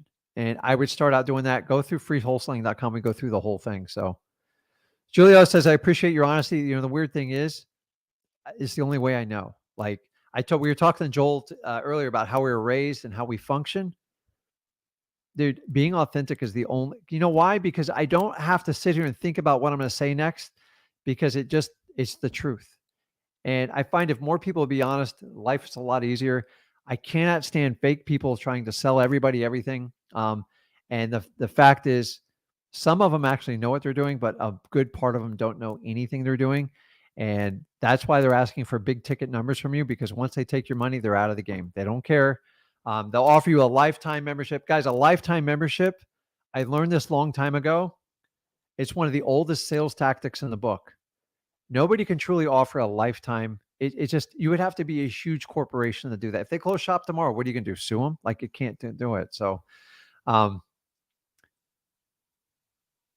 Joel, dude, I was on here 2 hours. I saw you pop on and off. So send me a private message. I'll see if I can help you out. And guys, that's it. I'll be on tomorrow. Me and Zach, we're going to do another mastermind. I got to see what the topic is. I don't even know what it's offhand. Zach loves to surprise me. Guys, tune in tomorrow, 5 o'clock Eastern Standard Time. We're going to do the one-on-ones, and we're going to have a lot of fun with it. So you guys know how we work with Zach. We're real.